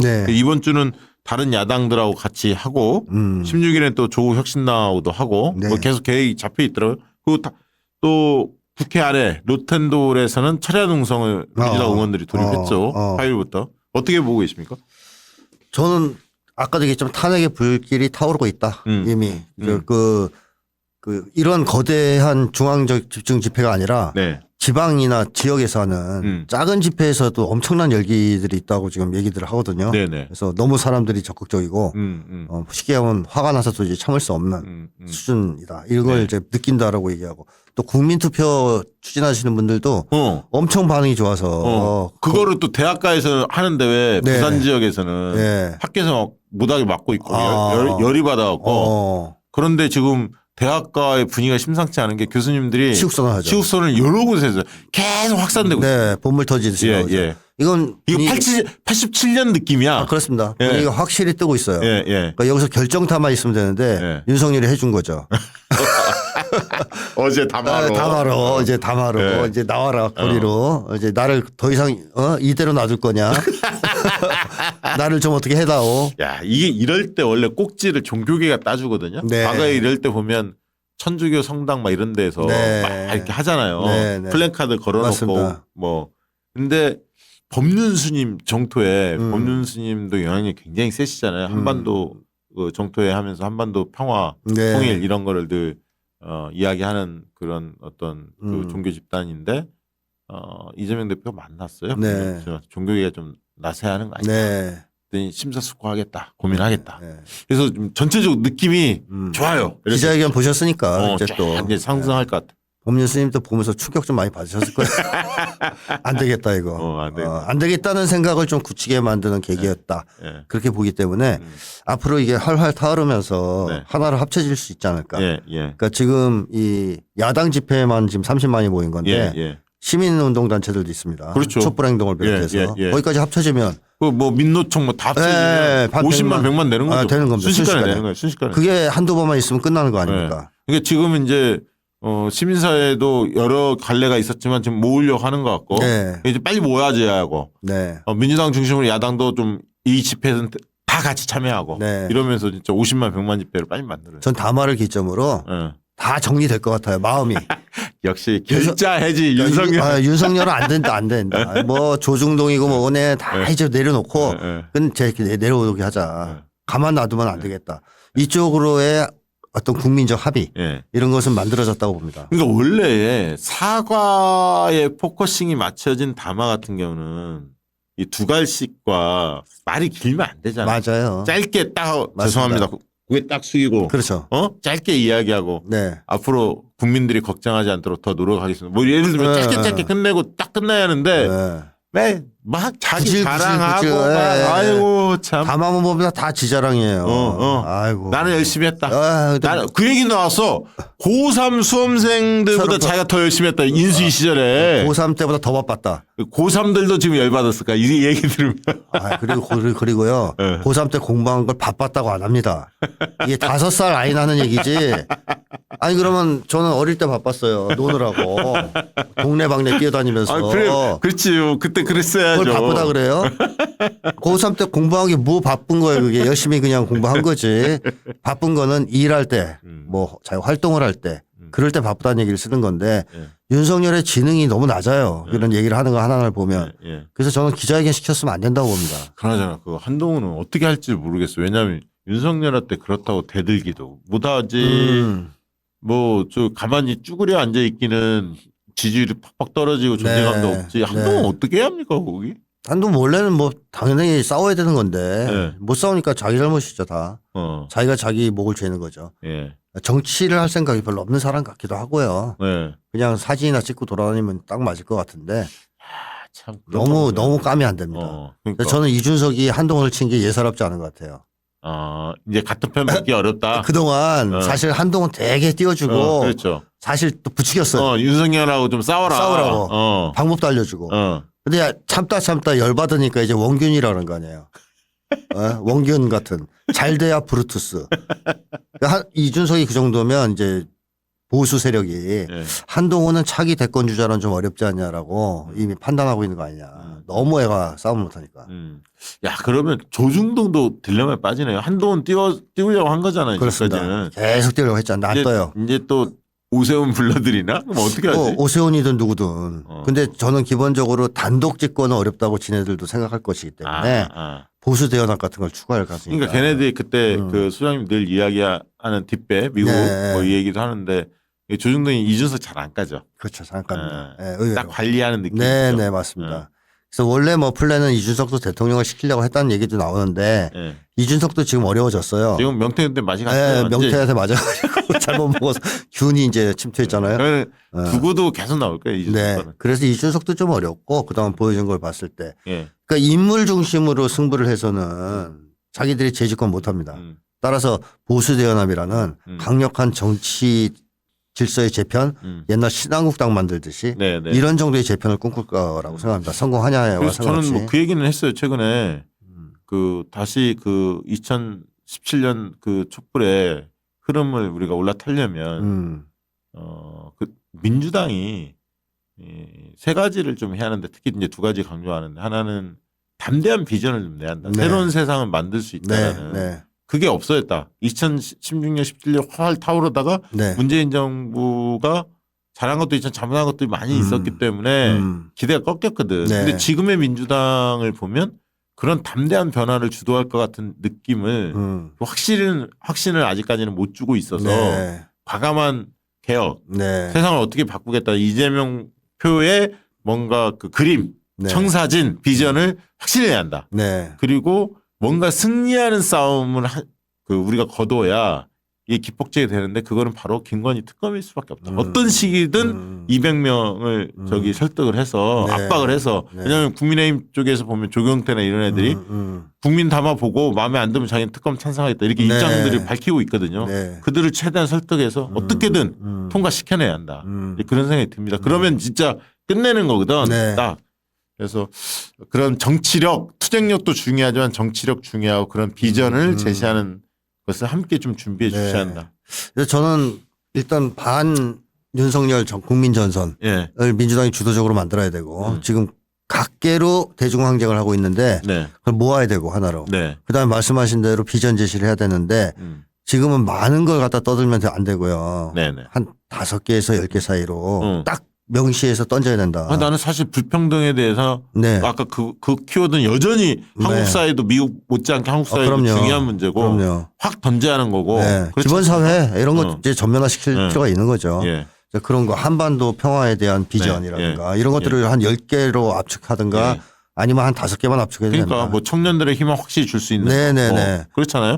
그다음에 미래 산업과 관련된 거, 기본 사회, 아까 기본 정신, 그다음에 평화 관련된 담론, 뭐 이렇게 그다음에 지방을 살리는 뭐 특단의 조치들, 뭐 예를 들면 몇 개 딱 해서 확실히 던져야 돼. 맞습니다. 그래서 희망을 제시할 필요가 있다라고 보고 그다음에 저는 탄핵 발의 빨리 해야 된다고 생각하는 사람입니다. 왜 그러냐면 윤석열이 이 정도로 지금 몰렸는데 이상하잖아요. 상태가 안 좋잖아요. 몰렸잖아요. 그런데도 사과를 안 하는 거 보면 굴복할 생각 없는 거란 말이에요. 그렇지. 윤석열은 굴복하기 힘든 이 심리를 갖고 있다고 제가 계속 얘기했습니다. 끝까지 해보려고 할 것이다. 저는 그리고 트럼프가 들어섰기 때문에 우리 이재명 대표의 방미도 좀 서둘릴 필요도 있고 그래서 그 투쟁의 파워가 높아지면 쟤네 또 계엄 늘 이렇게 만지작거리잖아요. 그러니까요. 그걸 이제 미국이 그걸 막아내야 하니까 사실은 이게 그런 면에서의 민주당이 그 트럼프 측과 우리 민주당이 그 정교하게 이 소통을 하고 그다음에 윤석열 정권의 그런 어떤 잘못된 선택을 민주당이 내용을 파악하고 대비할 수 있게끔 그러면 이제 극도로 이게 사회가 혼란스러워지잖아요. 그건 미국도 원치 않을 테니까. 그러니까 1월 22일까지는 바이든한테 시간이 있습니다. 네오콘들한테. 그렇죠. 근데 이번에 트럼프가 당선됐다는 얘기가 나오자마자 소식이 전해지자마자 대통령실에서 참관단을 보내겠다는 발표를 했어요. 우크라이나에. 이걸 보면 얘들 미쳤거나 적어도 네오콘과의 교감이 있었을 가능성이 높단 말이죠. 그러니까 이쪽은 트럼프가 정권을 이어받기 전에 1월 20일 전에 전쟁을 좀 확전시키려고 할 수가 있습니다. 그래서 요거를 막으려면 이런 걸 윤석열은 최대한 이용해서 국내 전쟁의 불길을 당기려고 할 수 있기 때문에 탄핵을 빨리 해야 된다. 빨리 해야 하고 트럼프 진영과 빨리 접촉해야 하는데 이 부분에 있어서 이재명 대표가 문재인 전 대통령 측에서 트럼프하고 많이 만났기 때문에 루트들이 좀 있을 거예요. 나름대로는. 잘 활용하셔서 지혜롭게 좀 대처해 주시기를 부탁드립니다.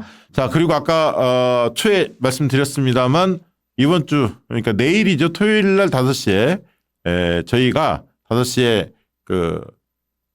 교육백과사전 있습니다. 이 방송 꼭 들어주십시오. 수험생들, 학부모들이 꼭 들어야 할 내용들 준비했으니까 꼭 들어보시고요. 그리고 또 토요일 날 4시에는 이재명 대표 무죄 관련해서 우리 100만 명 탄원서 서명하고 막 이러지 않습니까? 그 관련해서 이제 민주당이 준비한 행사들이 있어요. 그래서 저희가 4시부터 그 중계도 함께 동시에 진행합니다. 많은 분들 참여해 주셨으면 좋겠고요.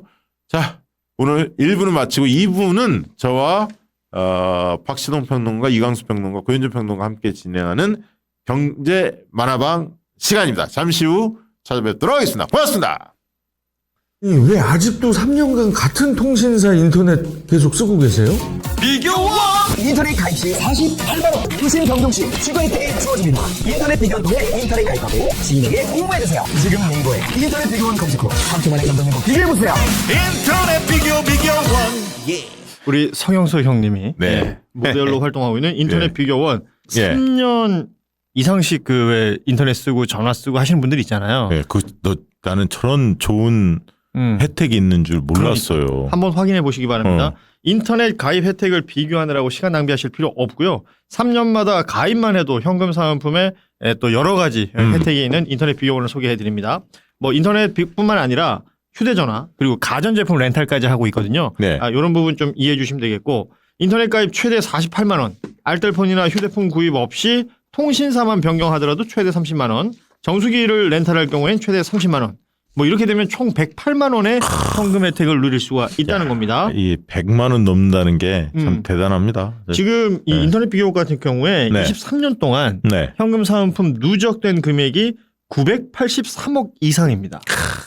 나는 한 번도 본 적이 없는 금액이야. 그러니까 이게 이런 걸 알고 살았어야 하는데 말이죠. 그러게요. 24년 8월 기준으로 가입자가 현재 60만 명 정도 되고요. 서울 보증보험에 8억 이상 보험에 가입되어 있는 믿을 수 있는 법인 기업이라는 걸 좀 알려드립니다. 그리고 이게 베테랑 상담원들이 늘 대기하고 계십니다. 경력 13년 이상의 전문가분들에게 최저요금 또 최대 혜택에 대한 안내를 받으실 수가 있기 때문에 뭐 안심하시고 믿고 전화 주셔도 되는 거고요. 본사와 정식적으로 계약한 직영 코드점이기 때문에요. 빠르게 설치할 수 있고 또 사은품도 바로바로 받으실 수가 있습니다. 뭐 현금이 싫다. 나 돈이 너무 많아. 현금 말고 다른 거 없어요? 하시는 분들에게는 삼성 55인치 55인치 텔레비전.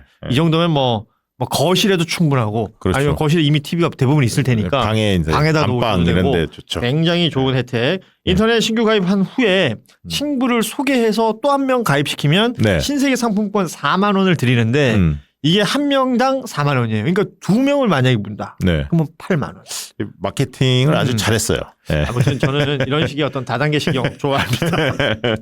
자, 신세계 상품권 4만 원 무제한으로 드리는 이벤트 진행 중이고 특히 가입하실 때 박시영 TV 보고 왔다라고 말씀해 주시면 그거 꼭 좀 해주세요. 그렇죠. 그거 네. 굉장히 중요합니다. 네. 박시영 TV 보고 왔어요. 그러면 여기 고함량 비타민 B가 함유되어 있는 네. 웰세이브 비타민을 함께 저희가 선물로 드립니다.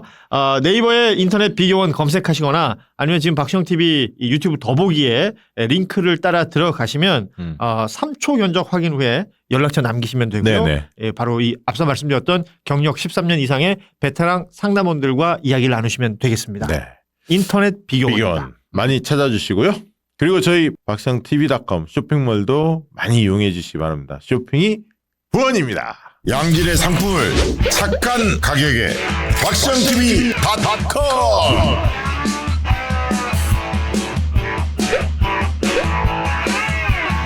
다양한 상품들, 식품, 건강, 생활, 쇼핑이 후원이다. 박시영TV.com. 네, 여러분 반갑습니다. 박시영 TV 경제 만화방 시작합니다. 자한의 화제 다 되고 있는 아니 예. 느껴져요. 자한의 화제는 기자회견 아니에요? 아니야. 그 양반 왜 나서? 정말 진짜. 자, 저희가 지금 박시영 TV 멤버십 여러분들과 실시간으로 라이브로 함께하고 있고 경제만화방 금요일에 본방송 보시는 분들은 쟤들은 왜 하루 지난 얘기를 하고 있어 이러실 수 있는데 목요일에 지금 저희가 방송을 하고 있고요. 금요일 방송은 하루 묵은 방송이 됩니다. 다만 많은 멤버십에 사람들이 가입하시면 그렇지 먼저 보잖아요. 하루 먼저 보실 수 있는 거죠. 그래서 멤버십 어떻게 가입하냐 그리고 이 단톡방 오픈 채팅방은 어떻게 들어오냐 뭐 이런 거 궁금해하는 분들도 있더라고요. 그렇습니다. 박시영 TV 멤버십 가입을 하시면 하루 먼저 경제 알짜 정보를 확인하실 수 있고 관련 자료들은 지금 말씀하신 이 박시영 TV 오픈 채팅방에 공유하고 있거든요. 네, 올려놨습니다 지금. 요거 꿀팁이에요. 네, 그렇죠. 알짜 정보입니다. 그래서 저희가 나중에는 박시동, 이광수 따로따로 해서 그 알토란 같은 이야기를 묶어서 주말에 한 번씩 틀어주려고 저희도 신경 쓰고 있습니다. 다른 요일 코너들 중에 그렇게 신경 쓰고 있는 코너 있습니까? 없어요. 네. 그렇으면 다행입니다. 예. 자, 오늘도 많은 분들이 지금 실시간으로 채팅창에 들어와 계십니다. 일단은 오늘 시작하기 앞서가지고 이재명 무죄 탄원 범민주 릴레이 방송 요 안내를 잠시 해주신다고요? 네, 이게 지금 100만 서명 운동을 하고 있지 않습니까? 70만이 지금 넘어갔는데 아직 100만이 안 돼서 11일까지죠? 예, 민주당의 이제 주요 인사들이 나와서 매일매일 돌아가면서 방송을 하고 있어요. 4시에. 그래서 박시영 TV도 평일날은 저희 저녁 방송이 있어서 좀 어려워서 토요일날 이번 주 토요일날 4시에 생방송 중계하니까요. 박시영 TV를 통해서 이재명 대표 무죄 탄원 범민주 릴레이 방송 지금 하고 있는데 토요일날 시청하시면 좋을 것 같습니다. 예. 자, 그리고 오늘이 이제 목요일이기 때문에 네. 오전 10시에 네. 대국민 담화 및 기자회견을 대통령이 했죠. 네. 봤어요? 봤습니다. 끝까지는 못 보고요. 근데 저 끝까지 다 봤는데. 진짜? 왜냐면 방송을 해야 하기 때문에 안 볼 수는 없는데. 야, 진짜. 그걸 다 봤다고? 진짜 인내심 테스트 하더만. 그래요? 야, 뭐 사과는 형식적으로 하는데 잘못이 없어. 인정하는 게 아무것도 없어. 그냥 그리고 원래 저렇게 사과할 때는 원래 네. 일어나서 보통 방송합니다. 앉아서 하는 사과하는 대통령 없어요. 그렇죠. 일어나서 사과하고 일어난 채로 답변을 하고 용서를 구하는데 형식적 사과야. 그러네요. 그리고 김건희 이야기하면서 말이죠. 저 쉽게 이야기하면 지금도 대외 활동 자제하고 있고 김건희 라인 뭐 없고 네. 뭐 그다음에 그 남편이 일일이 저희 문자 답변 못하니까 부인이 밤을 새가면서 했고 여러분들이 얘기하니까 뭐라고 하더라? 이제 여러분들이 싫어하면 나서지 않도록 하겠다 뭐 이런 말을 하긴 했는데 김건희 특검에 대해서 뭐라고 한 줄 아세요? 반헌법적이래요. 반헌법적이다. 네. 그 상권분립에 위배된다. 네. 국회가 나서면 안 된다. 이런 식으로 얘기하고요. 협박하고 그다음에 명태균 불리한 거 있잖아요. 자기 김영선 공천과 관련된 뭐 이런 거는 일절 얘기를 안 해. 빙빙 돌려 말을. 왜냐하면 네. 이거 나중에 발언하는 것이 나중에 처벌받을 수 있거든 법적으로. 그냥 그런 민감한 거는 일절 답변 안 하면서 요리조리 빠져나왔는데 아마 국민의힘 여러 곳에서 탄식 소리가 났을 겁니다. 이거 지지율 올리려고 한 건데 폭망각이다. 이광수 대표도 보셨어요 혹시? 봤습니다. 총평 한 줄 평. 근데 전 인간적으로 싫어요. 그냥 내용이 잘 안 들리는 게 인간적으로 싫어요. 네, 그냥 저렇게 말하고 있는 모습 자체가 보기 싫다. 네, 너무 싫어요. 네, 보기 싫다 이거. 네, 그냥 저는 이 정치 잘 모르니까 일단 감정적으로 일반 뭐 분들처럼 감정적으로 보는데 그냥 인간적으로 싫어요. 알겠습니다. 네. 저는 일단은 뭐 내용은 뜯어볼 게 진짜 많잖아요. 우리가 하나하나씩 뜯고 물고 뜯고 씹어야 되는 정도로 엉망인데 이 대통령이라면은 그 나라의 사실은 최고 수반 아닙니까? 그렇죠. 그리고 지금 대국민 기자회견인데 대통령이 국민에게 하는 이 기자회견이라고 상상할 수 없을 정도로 말본세가 시정 잡배보다도 못해요. 어디 진짜 삼류 유튜버보다도 못한 말투. 제가 평소에 개인 방송하고 있는 말투보다도 못하더라고요. 유튜버들을 폄훼하는 발언 자중해 주시기 바랍니다. 아니, 예를 들어서 뭐 이런 거 예를 들어서 야 뭐 이렇게 하잖아요. 그러니까 이게 다 하나의 단어고요. 예를 들어서 말입니다. 야 윤석열이 오라고 그래. 뭐 이런 거를 그냥 이 지금 누구랑 잡담하는 거예요? 설마 주정 부리는 건가요? 이게 어디 기자회견 말투고 국민에게 말하는 말투입니까? 그래서 국민 입장에서 말을 듣는 때 자존심이 상했어요. 사람이 덜 됐네. 네? 이런 생각이 일단 먼저 들었고요. 그러니까 듣기가 싫더라고요. 네. 그 부부싸움 할 것 같다. 뭐 그 얘기도 했어. 김건희. 부부싸움 한다고 그랬죠. 한다고. 이제부터 할 거라고. 와, 그러니까 그럼 맞을 텐데. 많이 아플 텐데. 그냥 싫다. 그냥 싫다. 오늘 이광수 대표의 말씀에 많은 분들이 지금 응원해주고 계시네요. 광수형 사이다. 광수님한테 한 표. 저도 인간 자체가 싫어요. 말투 그렇다고 치더라도 내용이 없었어요. 뭐 그 비슷한 말투들 매일. 경제에 대해서는 한마디 해주셔야죠. 뭐 그러니까 경제 진단한 것. 특히 채권 원전 진단한 거라든지. 전 정권 책임 막. 전 정권 책임 같은 건 하도 얘기하니까 그 말도 안 되는 얘기고요. 한마디로 얘기해서 문재인 정부 때 3년치 이 국가부채보다 지금 여기서 늘고 있는 국가부채가 더 많고 뭐 모든 수치를 대려면 끝도 없어요. 근데 이제 예를 들어서 이제 제가 가장 황당했던 건 이런 거예요. 저렇게까지 무식할 수 있나? 또는 본인이 100번 양보해서 정제를 몰라도 다른 사람이 이렇게 허위 보고를 올리면 저걸 분간을 못 하나? 이런 게 하나 있는 게 뭐냐면요. 잠재 성장률보다 실제 경제 성장률이 위로 갔다 붙었다. 그 얘기 했어요. 이 얘기를 했거든요. 2% 얘기는. 예. 이거는 완전히 지금 거의 왜곡 수준이거든요. 예를 들면 이런 거예요. 잠재 성장률이 뭐냐. 저번에 우리 한번 잠깐 다뤘습니다만은 자본이라든지 노동이라든지 생산성을 총동원해서 그 나라가 갈 수 있는 최대한의 성장 포텐셜이에요. 단 물가 상승 같은 부작용이 없는 선에서. 이런 거죠. 예를 들면은 학생한테 네가 갖고 있는 IQ, 체력 이런 걸 가지고 네가 여기서 막 과외받거나 쓰러지지 않는 한은 너는 한 100점, 한 90점은 맞을 수 있는 애잖아. 이렇게 말하는 게 잠재 성장률이에요. 그동안 우리나라는 왜 잠재 성장률보다 실제 경제 성장률이 낮았냐면요. 잠재 성장률이 높은 나라였기 때문이에요. 미래가 밝은 나라였다는 거예요. 그래서 잠재 성장률이 5면은 경제 성장률이 4. 왜냐 4를 했었는데도 더 할 것 같으니까. 더 잘할 것 같으니까. 그리고 잠재 성장률이 3이면 실제 성장률 2.5. 그래도 잠재 성장률이 위였어요. 그래서 잠재 성장률 위로 실제로 올라간 적이 없어요. 근데 올해 실제로 잠재 성장률보다 경제 성장률이 위로 가는 첫 해가 될 가능성이 많습니다. 그건 뭐냐? 잠재 성장률이 1.7로 떨어졌기 때문이에요. 한국은행 발표, OECD 발표 2.0. 쉽게 말하면 너 90점 맞을 수 있는데 80점 맞았어. 아깝지만 더 열심히 해. 이게 아니고 이제 앞으로는 뭐냐? 야 너는 글렀어. 너는 60점도 못 맞을 애야. 이렇게 너의 목표치를 그냥 50으로 확 낮춰버린 거예요. 그리고 실제 점수를 받았던 60점이야. 그러니까 목표보다 잘했죠? 이러고 지금 나가는 거예요.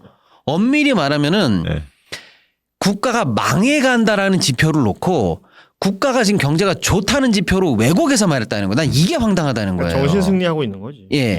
그러니까 최악의 상황을 진단해야 되는 지표를 가지고 자화자찬하는 데 써먹었다. 이건 너무나 무식한 얘기고 옆에서 이 얘기를 하라고 써준 참모들이 이건 완전히 왜곡을 넘어서서 대통령을 무시하는 거 국민 무시하는 거죠. 네, 알겠습니다. 이 대표님은 뭐 혹시 인상적인 장면이 있었어요? 경제 관련 이슈에 있어서. 뭐 경제 관련해서는 앞에 일종의 성과 측면에서 이제 이야기를 한 게 많았는데 그 중에서 뭐 여러 가지 문제가 있지만 일단 체코 원전을 계속 이제 수주한다고 되게 확신을 하잖아요. 그렇죠. 근데 이게 어젯밤에 방향성이 확 바뀌었습니다. 그렇죠. 예, 왜냐하면 트럼프가 됐거든요. 예, 트럼프가 되면 어떻게 되냐면 원전에 대해서 이 라이센스 관련돼서 굉장히 이제 엄격하게 규제할 거예요. 그래서 웨스팅하우스가 계속 우리한테 지금 딴지를 걸고 있잖아요. 이거 더 문제가 심각해질 거다. 껄끄러워질 것이다. 그러니까 그러니까 근본적으로 제가 지난번에도 이제 경제만화방에서 한번 말씀드린 적이 있는데 지금 원전은 글로벌하게 굉장히 중요한 이슈예요. 왜냐하면 AI 시대에서 전력이 굉장히 필요한데 얘기 많이 하시죠. 그 전력을 단기적으로 공급할 수 있는 그런 부분이 사실 원자력이거든요. 그래서 원전이 이제 르네상스 얘기가 그렇게 나오는 거예요. 미국의 원자력 관련주가 그래서 이제 상승하는 이유고. 근데 이런 산업 재편에서 트럼프도 계속 얘기하는 게 원전 기술 그리고 원전에 대해서 계속 그러니까 중요하게 얘기한단 말이죠. 그러니까 이게 더 딴지를 엄청나게 걸겠죠. 그러면 이제 두 가지가 문제가 생기는데 수주도 쉽지 않을 뿐만 아니라 수주해도 라이센스 피를 엄청나게 주면서 그렇죠. 수익성이 안 날 수 있다는 거죠. 그러니까 이게 수주 산업이 워낙 이제 크고 그렇기 때문에 사실 이런 정치적으로 굉장히 민감도가 높죠. 그래서 예를 들어서 미국에서 미국 정부가 체코를 엄청나게 압박할 수 있어요. 니네 이거 한국 주면 안 돼. 우리한테 줘야지. 당연히 이렇게 하지 않겠습니까? 그리고 딱 트럼프가 뭘 하고 싶겠어요. 이거 연임 초거든요. 그러면 그런 거 하고 싶겠죠. 너무. 그렇지. 성과를 내고 싶겠죠. 네. 그러면 당연히 여기에서 엄청난 압박이 될 거다. 그런데 너무 이제는 그런 거 고민 없이 그냥 막 자신 있게 얘기하니까 후폭풍이 되게 클 거다. 그런 생각을 좀 가졌습니다. 알겠습니다. 네. 자연스럽게 그러면 트럼프 시대 미국 경제를 좀 전망해보고 어떤 특징이 있는지 그리고 또 우리 경제 어떤 영향이 있는지 하나씩 좀 짚어볼까요? 트럼프가 될 줄 알았어요? 우리 이광수 대표님은?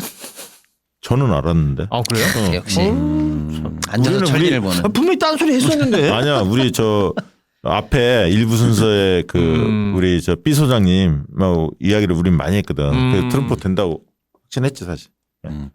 아니 저는 사실은 마음속으로는 트럼프가 되리라고 생각했는데 이걸 공공연하게 얘기하거나 그러니까 사실 그게 중요하진 않아요. 그러니까 왜냐하면 저희가 투자를 하거나 경제를 얘기할 때 예측을 해서 뭔가 판단하는 건 굉장히 위험한 겁니다. 그러니까 불확실성이 크잖아요. 그건 약간 무당의 영역 아니에요? 그렇죠. 그렇죠. 그래서 명태균한테 보면 그럼 다 부자 되게요? 저 항상 난 정치 잘 모르는데 그러면서 계속 그 얘기만 해.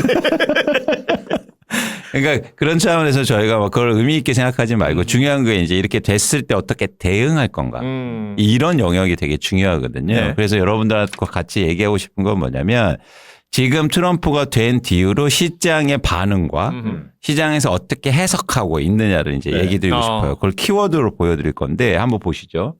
그러니까 지금 대략 이렇게 중요한 키워드들이 나옵니다. 우리 고씨들이 많이 보이네. 고씨들이 앞에 두 명이나 있는데 고한율 씨, 고금리 씨. 예, 그래서 일단 트럼프가 경제에서 주목할 건 고환율이다.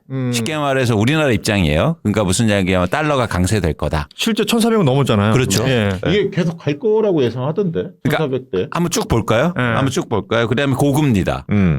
그다음에 재정 적자가 확대될 거다. 그러니까 뭐냐면 트럼프가 돈을 엄청나게 쓸 거기 때문에 그러면 채권 발행하고 어쨌든 확대될 거다 이런 우려가 있는 거고요. 그다음에 트럼프가 공약에서 계속 법인세율 인하를 얘기하고 있거든요. 네. 그래서 그러면 법인세율이 인하될 거다 이런 얘기가 있는 거고요. 또 하나 미국의 그럼 기업들은 좀 좋겠네요. 그렇죠, 그렇죠. 흔히 말하는 잘 나가는 한번 기업들은 일단 볼게요. 판단 없이.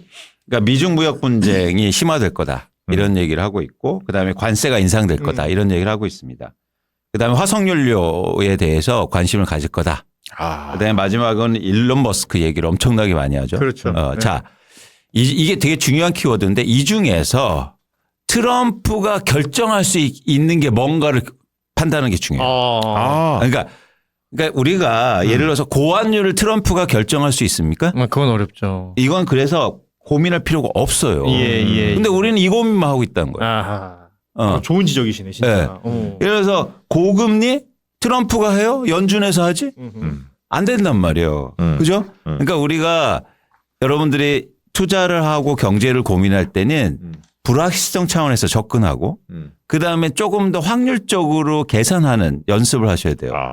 그리고 그리고 특징은 이때 저는 경향성은 나올 수는 있겠지만 트럼프가 직접 결정할 수 있는 게 뭐냐. 그렇죠. 예를 들어서 트럼프가 막 해서 고환율이 될 거라고 시장에서 환율이 올랐는데 나중에 떨어질 수가 있다고요. 이따 보여드릴게요. 그런 증거를. 재정 적자 확대 어떻습니까? 이건 할 수 있죠. 가능성이 높죠. 이건 할 수 있지. 왜냐하면 특히 상원과 하원을 점령했잖아요. 그래서 국가가 정부를 그러면 예를 들어서 재정 적자 확대에 지금 미국에서 가장 핵심은 뭐냐면 이렇게 이제 유추해서 생각해 보는 거예요. 지금 뭘 가장 하고 싶냐면 트럼프는 인프라를 확대하고 싶어요. 인프라. 그러니까 미국에 가보셨어요? 미국에 가보시면 많이 가봤죠. 미국에서 가보셨죠. 가보셨는데 중요한 게 뭐냐면 미국의 고속도로를 달려보셨어요? 운전하시면 굉장히 위험한 게 뭐냐면 돌이 많이 튀어요. 많이 튀죠. 예. 그래서 미국에서는 돌이 튀어서 유리가 깨지는 게 많고 그래서 거기만 수리하는 업체들도 많아요. 많죠. 카센터 가면 그 섹션이 따로 있죠. 예. 그 왜 이유가 뭐냐면 인프라가 엄청 오래됐어요. 미국은. 닦아놓은 게. 네, 그래서 지금 국가 경쟁력이 되게 떨어져 있다. 예. 그러니까 여러분들이 조지아주가 지금 한국의 기업들도 투자를 많이 하고 막 하잖아요. 거기가 이번에 경합주였잖아요. 그렇죠. 그러니까 저는 사실 그게 틀렸는데 전 조지아주에서 해리스가 이길 줄 알았어요. 이유가 뭐냐면 조지아가 해외 기업들이 투자가 많이 되면서 예를 들어서 LA나 샌프란시스코 북쪽에서 사람들이 많이 내려왔어요. 서부 쪽은 이제 민주당세가 세니까. 그렇죠. 그래서 많이 이동하면서 실제로 인구 이동이 발라서 저는 이거 조지아주 재밌겠는데 했는데 좀 지켜봐야 될 것 같아요. 향후로 전 변할 거라고 보고 있는데 어쨌든 무슨 얘기냐면 조지아주가 왜 그렇게 각광을 받냐면 인프라가 다 신축이에요. 새로 막 만들어지고 있다는 거죠. 그러니까 미국에서는 사실은 이렇게 기업을 투자하고 유치하는데 인프라가 되게 중요합니다. 근데 그걸 트럼프가 할 거예요. 그래서 어제도 보면 인프라 관련주들이 많이 올랐어요. 그러니까 같이 주식이 움직여도 자 이게 지속 가능성이 있느냐 아니면 일회성이냐를 판단해야 돼요. 인프라 주식이 뛰었다. 자 그럼 너무 당연한 거죠. 투자를 트럼프 하니까. 입장에서는 뭐예요? 이건 할 수 있는 거잖아. 이게 그러니까 경기 부양에도 좋잖아 효과가. 그렇죠. 그렇죠. 그래서 인프라 관련된 거를 굉장히 근데 여기 하나 걸림돌이 있어요. 뭐냐면 노동 인력이 부족해. 그래서 이 얘기는 이제 나중에 이제 저희가 이어가고요. 이러면 길어지니까. 그 다음에 네 번째 뭡니까? 법인세율 인하. 굉장히 가시권에 들어오죠. 바로 이거는 뭐 바로 하겠죠. 네, 굉장히 빠른 속도로. 그러면은 법인세율 인하되면 일시적으로 미국의 주가가 이제 오를 수 있습니다. 기본적으로 우리가 이제는 증권을 얘기할 때 EPS라고 하는데 기업의 이익, 주당 순이익이 올라가니까 이 법인세를 더. 근데 여기에서 이제는 좋은 게 아니라 뿐만 아니라 나쁜 게 있어요. 뭐냐면 그런 복지 예산이나 이런 예산이 확 줄어들 거 아니에요. 그렇죠. 인프라에 돈 쓰고 근데 법인세를 인하한다. 그래서 예를 들어서 헬스케어나 이런 쪽이 위축받을 가능성이 커요. 그렇죠. 이렇게 연관해서 보실 필요가 있습니다. 어차피 재원이 한정적이니까. 그렇죠. 그렇죠. 그래서 예를 들어서 헬스케어나 이런 것들은 좀 조심하실 필요가 있다고 보는 거고. 그리고 다섯 번째는 미중 무역 분쟁이지 않습니까? 이거는 되게 유연하게 트럼프가 행동해요. 과거에도 보면 분쟁한다고 그랬다가 또 협상하기도 하고 막 이런 식으로 가거든요. 그래서 이거를 너무 확정적으로 생각하지 마요. 그래서 오늘 중국 주식이 오릅니다.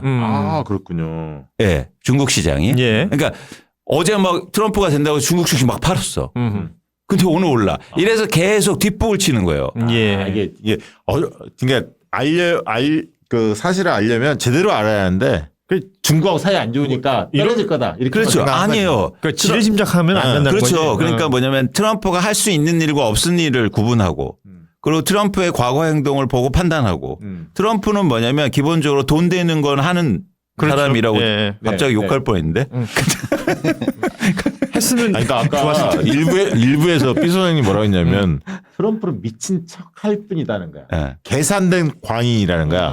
그리고 진짜 광인은 미친놈은 윤땡땡이고 거기는 아무 생각 없는 거고 여기는 일부러 미친 척 하지만 협상해서 끌어내려고. 트럼프가 부동산에서 돈 벌었잖아요. 트럼프가 부동산 디벨롭 방법이 있어요. 뭔지 아세요?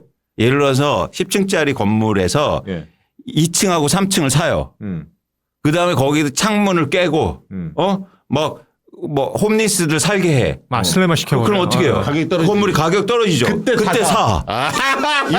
이렇게 해서 돈을 번 사람이에요. 이놈 봐라. 그러면 창문 깨고 부동산 떨어질 때, 야, 이거 끝났어 하고 팔면 됩니까? 쥐고 있어야죠. 이게 바로 미중무역 분쟁의 본질이에요. 제가 볼 때. 그러니까 사실은 이게 통째로 먹으려고 한다고 지금 트럼프가. 겁박하고 압박하지만 그렇죠. 중국도 그걸 알겠네. 실리를 얻는 거지. 그래서 중국 기업들이네 미국에 투자하면 내가 좀 봐줄게. 이런 식으로 나갈 거지. 그래서 너무 시리어스하게 생각하지 마라. 그러니까 트럼프는 이런 식으로 그러니까 네거티브로 사람들을 움직여요. 그러니까 보통 사람을 움직이는 방법은 두 방식이죠. 하나는 인센티브로 움직입니다. 그러니까 예를 들어서 뭐 줄게. 잘했어. 칭찬해주고 돈 주고. 그런데 트럼프는요 네거티브로 사람을 움직이고요. 기업을 움직이고 경제를 움직여요. 그렇지. 그래서 이거를 여러분들이 좀 고민하셨으면 좋겠다. 중요한 말씀이네. 그래서 연관돼서는 관세 인상도 사실은 고민해 봐야 돼요. 이건 함부로 하지 못한다. 우리는 지금 이걸 걱정하잖아. 아니에요. 그래서 이게 이제 우리나라의 가장 큰 트리거예요. 우리나라 주식시장에. 자, 모두 다 관세 인상으로 보고 있고 지금 반도체주 막 배터리주 막 빠져. 근데 이거 쉽지 않다. 왜냐하면 관세를 올리면 미국의 물가가 올라. 이거 쉬운 딜 대상이 아니에요. 가뜩이나 지금 고물가 때문에 난리거든. 그렇죠. 지금 보세요. 워킹 클래스의 지지율이 높았단 말이에요. 여기는 무조건 물가예요. 고용은 더 이상 그거 할 필요가 없어요. 물가예요. 물가. 그걸 맞아요. 네. 그런데 임금을 못 올리니까 임금을 올려줄 거냐 물가를 낮게 갈 거냐 이게 핵심이거든요. 근데 임금을 올려주면 안 돼. 기본적으로 공화당의 스탠스가. 그러면 뭐냐면 물가를 계속 낮춰야 되는데 관세를 인상하면 그냥 돌 던지는 건데. 그래서 여기에서 여러분들이 고민해야 된다. 이게 사실은 가장 우리가 고민할 지점이에요. 그러면 한국의 주식이 지금 달라질 수 있어요. 그래서 이제 이거는 이제 별표 쳐보고. 중요하네. 예.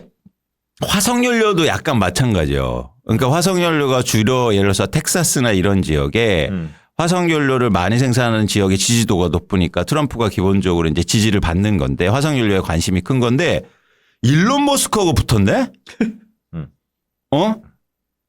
여기에서 이제 충돌이 일어나. 어제요. 테슬라의 주가가 10% 이상 올랐단 말이에요. 테슬라는 전기차예요. 그렇죠. 화석연료하고 배치하는 거라고요. 그래서 지금 어제 미국의 주식을 보면 테슬라만 오르고 그러니까 전기 관련 뭐 전기차 관련 주식은 다 빠졌어.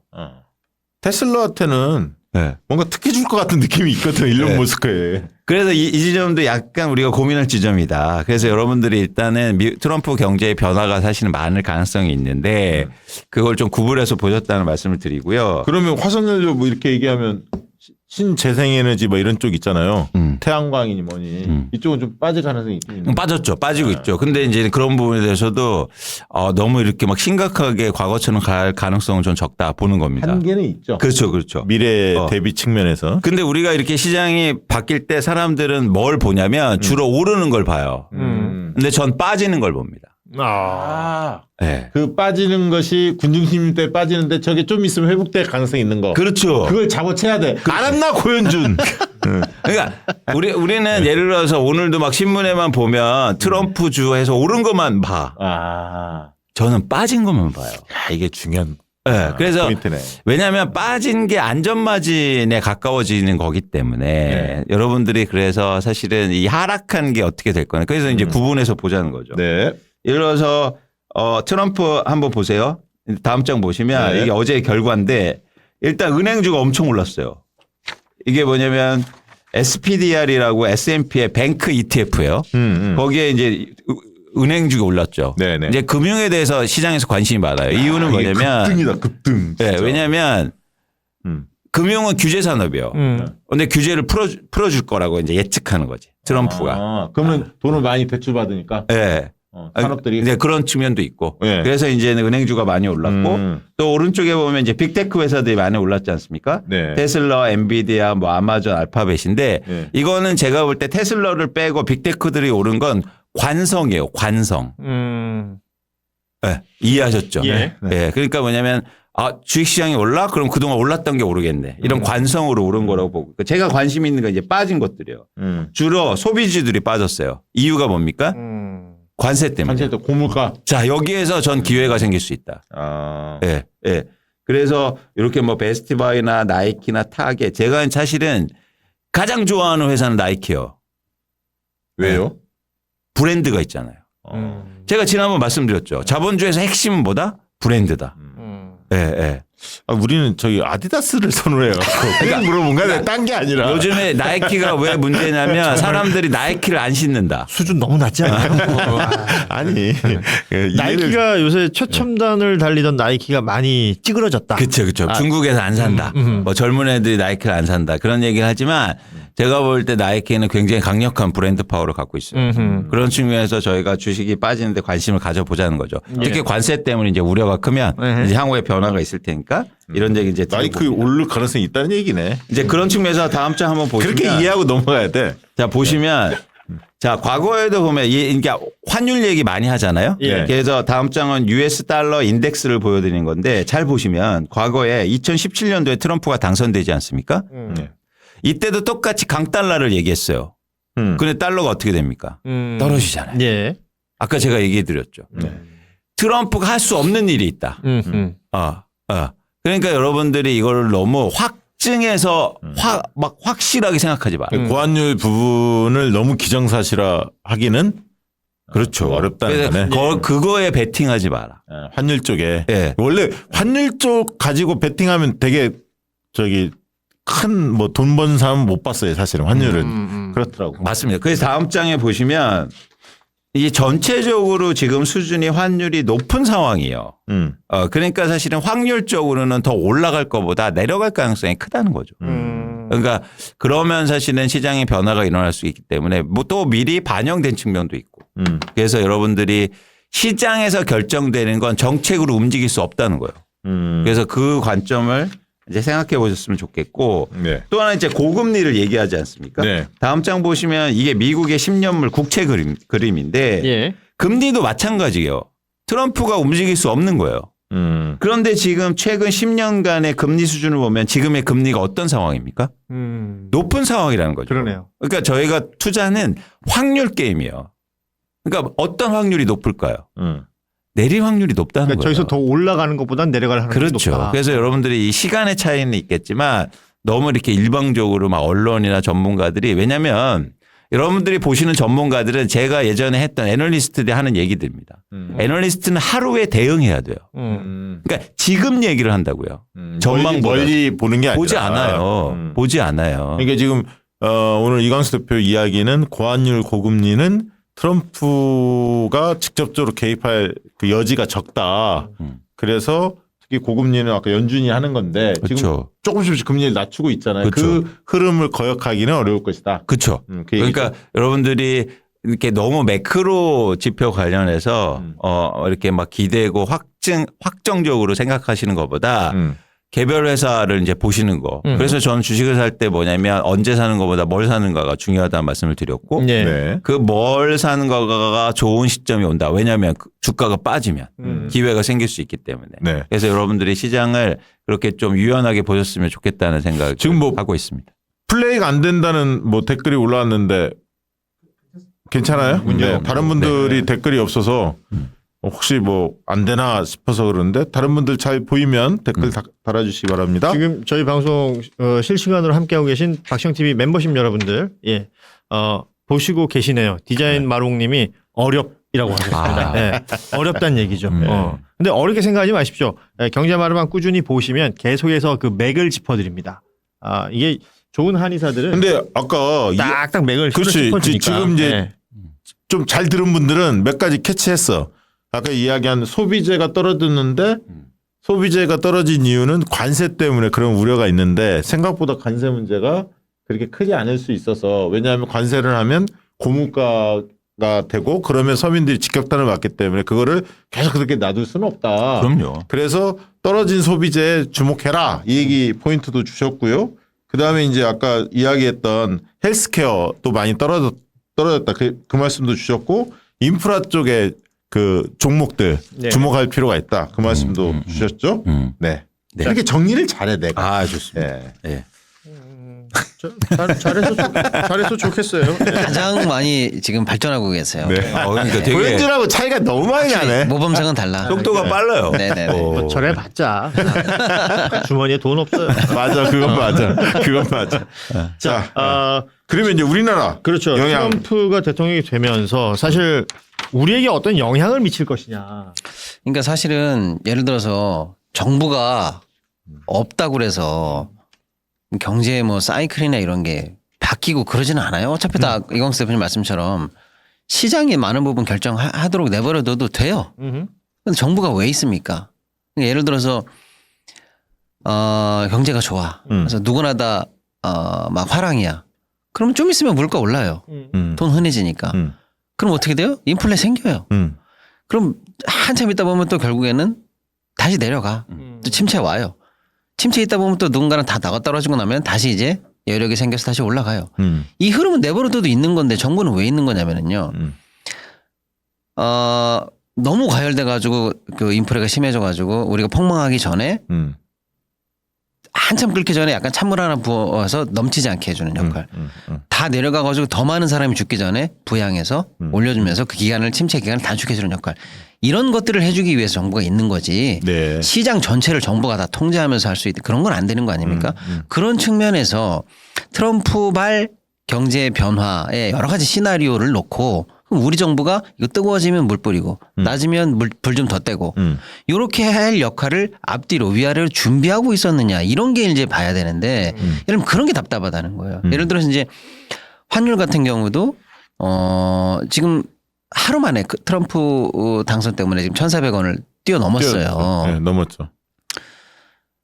근데 예를 들어서 이제 이광수 대표님 말씀처럼 1,400이 계속 가겠어? 뭐 조만간에 뭐 조정 오겠지. 언제까지 뭐 강달러 가겠어? 과거 사례 비춰봐서. 맞아요. 근데 외평기금 다 날렸잖아. 근데 이제 문제는 그럼 자연빵으로 기다릴 거냐? 이게 제가 말씀드리는 거예요. 달러 약세 될 때까지. 고급지다, 자연빵. 지금 달러 인덱스 107인데 그럼 뭐 90 밑으로 언젠가 내려가겠지. 그러면 그 고환율의 고통을 우리 정부는 계속 우리나라 사람들은 두드려 맞고 무방비로 있어야 되느냐. 그 파고를 어딘 막고 어딘 열어주고 하는 게 정부의 능력이란 그렇죠, 말이에요. 그렇죠. 그런 측면에서 지금 트럼프 발 어쨌거나 단기적으로는 고환율 압박이 있을 건데 이거를 준비하고 있었느냐 이렇게 이제 물어봐야 되는 거예요. 중요한 포인트. 근데 이제 지금 외평기금이 한 250조 내외가 있는데 내년에 70조가 줄어요. 이 정부가 준비를 안 해놨어요. 그러니까요. 그러니까 환율 전쟁의 무기고를 그냥 날려버렸어요. 그래서 조금 지속될 가능성이 있어. 그러면 방어에 안 나간다는 거예요. 그치. 그럼 1,400을 두드려 맞는 거예요. 그냥. 그렇지. 실탄이 없지 지금. 네, 나는 지금부터 내년 초까지 트럼프가 될 줄 몰랐고 또는 되더라도 이렇게 급격한 강달러가 될 줄 몰랐고 이런 수많은 기업들이나 우리 국가 경제가 있는데 경제 주체들이 있는데 정부가 그럼 환율 방어를 어느 정도 해줄 건가? 좀 무대책이라는 거예요. 기금이 없어요. 또는 기금도 없고 기재부 장관이 한 달 전에 이렇게 얘기했어요. 얘기를 실언을 해가지고 주워 담았는데 여러분 1,400이 누운 노멀이에요. 뭐 이랬다가 진짜야 이래가지고 두드려 맞아가지고 발언을 취소했거든요. 1,400 시대 준비하세요. 옛날처럼 우리 1,400 된다고 망하지 않아요. 누가 망한다고 그랬어요? 네. 고통을 겪어야 되는 거지 쓸데없이. 네. 그리고 이 정부 들어서 3년 동안 외환 방어하느라고 100조 썼어요. 근데 내년에 네. 외평기금이 150조밖에 없어요. 그리고 유동자산은 60조밖에 없어요. 이해되시죠? 제대로 방어를 못 할 거예요. 네, 그런데 평시 같은 확률이 아니라 트럼프 당선으로 이제 앞으로 1,400을 계속 치면서 위아래로 막 왔다 갔다 하면서 당분간은 어려워질 상황인데 이게 무대책이기 때문에 우리에게 이게 먹구름이다 이런 뜻이에요. 그러네. 중요한 말씀이에요. 맞아요. 남상숙님이 나이키 주식 사면 되니까 한마디 했더니 제가 이제 잠시 말씀드리겠습니다. 그거요. 네. 고환율은 그런 식으로 이제 문제가 되는 거고 고금리도 마찬가지예요. 그럼 왜 트럼프가 되면 고금리가 될까? 아까 이제 확정은 아니죠. 근데 지금 트럼프가 되기 전에 어떤 흐름이 있었냐면 한 달 전에 연준이 B컷을 했잖아요. 0.5를 낮춘다는 거예요. 그리고 앞으로 어떻게 될 거라는 경로도 다 제시했어요. 내려갈 거야. 경로를 제시했단 말이에요. 네네. 어쨌거나 꼭지를 털고 내려가는 수밖에 없어요. 그건 맞아. 그런데 그러면 이제 그거를 믿고 우리는 뭘 했냐. 원래는 우리 금리보다 미국 금리가 밑에 있는 게 좋아요. 우리한테는. 그렇죠. 그래야 돈이 안 나가죠. 그렇죠. 근데 어느 순간 우리가 감당할 수 없는 수준으로 미국 금리가 올라갔고 우리가 따라 못 올렸어요. 우리 고통이 너무 심하니까. 근데 지금 미국 금리가 위에 있다는 게 엄밀히 말하면 정상은 아니에요. 버틸 수 있는 수준이긴 한데 정상은 아니에요. 제일 좋은 건 우리가 조금 더 위에 거는 비슷하거나 요 언저리까지 내려올 때까지 우리가 버텨줘야 되는데 우리 상황이 너무 안 좋죠. 그래서 우리가 미국이 내릴 것 같으니까 우리도 내리자 이래가지고 지난달에 내리기 시작했어요. 네. 이 한국은행이 금리를 낮추는 전제 사실은 미국이 방금 한 달 전에 얘기했던 그 경로대로 내일이거든요. FOMC. 내일 0.25 낮출 거고 여차하면 다음 달에 또 낮출 거고 내년 초에는 이렇게 낮출 거고 등등등 해서 이 경로를 제시했고 그걸 믿기 때문에 우리가 여력이 생긴 거예요. 내릴 여력이. 그런데 지금 뭔 일이 생겼냐 하면은 이제 트럼프의 정책 중에서 예를 들어서 관세를 인상할 가능성이 많아. 일단은요. 네. 그러면 일단 물가가 오르겠죠. 그럼 인플레가 생기잖아요. 네. 그다음에 이민자 다 때려잡는데 그럼 어떻게 돼요? 남아있는 사람들이 임금이 비싼 사람이 남아있겠죠. 그렇죠. 그러니까 임금이 올라가죠. 그럼 임금 때문에 생긴 인플레가 또 어느 정도 압력을 줄 것 같아. 자, 그다음에 아까 이광수 대표님 말씀처럼 얘는 재정 관련해서 앞으로 투여할 뭐 인프라 등등등에서 공약이 많아. 근데 나라에 돈은 없어. 미국도. 그럼 어떻게 해요? 국채를 찍어내겠지. 그럼 국채 찍어내면 어떻게 되냐면 국채가 흔해져. 국채가 흔해지면 국채값이 싸져요. 그럼 국채값이 싸지면 국채 수익률이 올라가요. 금리가 올라간다는 얘기예요. 그럼 시중금리가 올라가.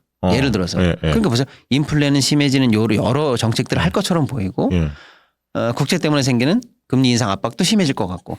그럼 좀 전에 얘기했던 금리 하락 경로에 갑자기 태클을 걸고 들어오는 요소들이 생길 것 같아. 몇 개 생기네. 그러니까 안 내려간다는 건 아닌데 이 경로가 속도 확 그렇죠. 줄을 수 경로대로 갈 건지 그 요소들의 영향을 봐가면서 쳐내면서 내려갈 건지 약간 우리가 관찰해야 되는 포인트로 가고 있잖아요.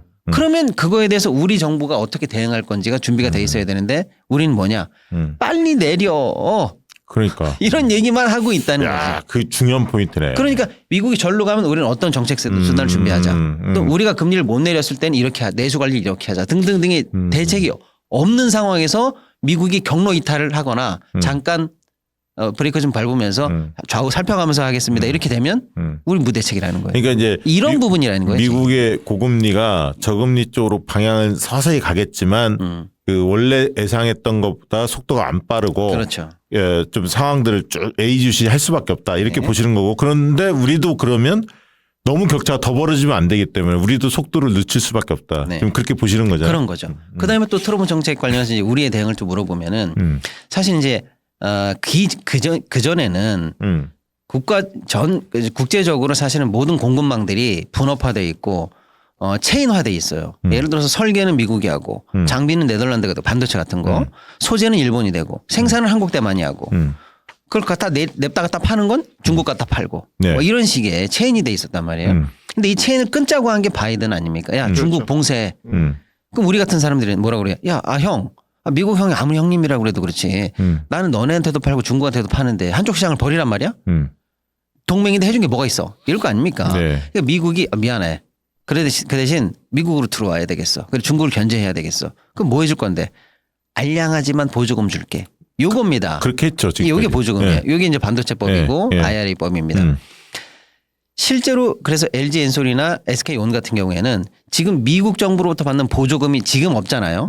없잖아요. 그럼 적자예요. 지금 미국 보면 적자입니다. 지금 그것 때문에 겨우 연명하고 있어요. 왜? 전기차 시장 관련해서 약간 지금 정체 중이니까요. 당장 보조금 끊기면 적자야. 자, 이런 상황에서 트럼프의 공약은 뭐냐? 끊겠다는 거죠. 보조금을 왜 줘? 이거예요. 나는 돈 많아. 나는 보조금 안 주고 유치할 수 있어. 뭔데?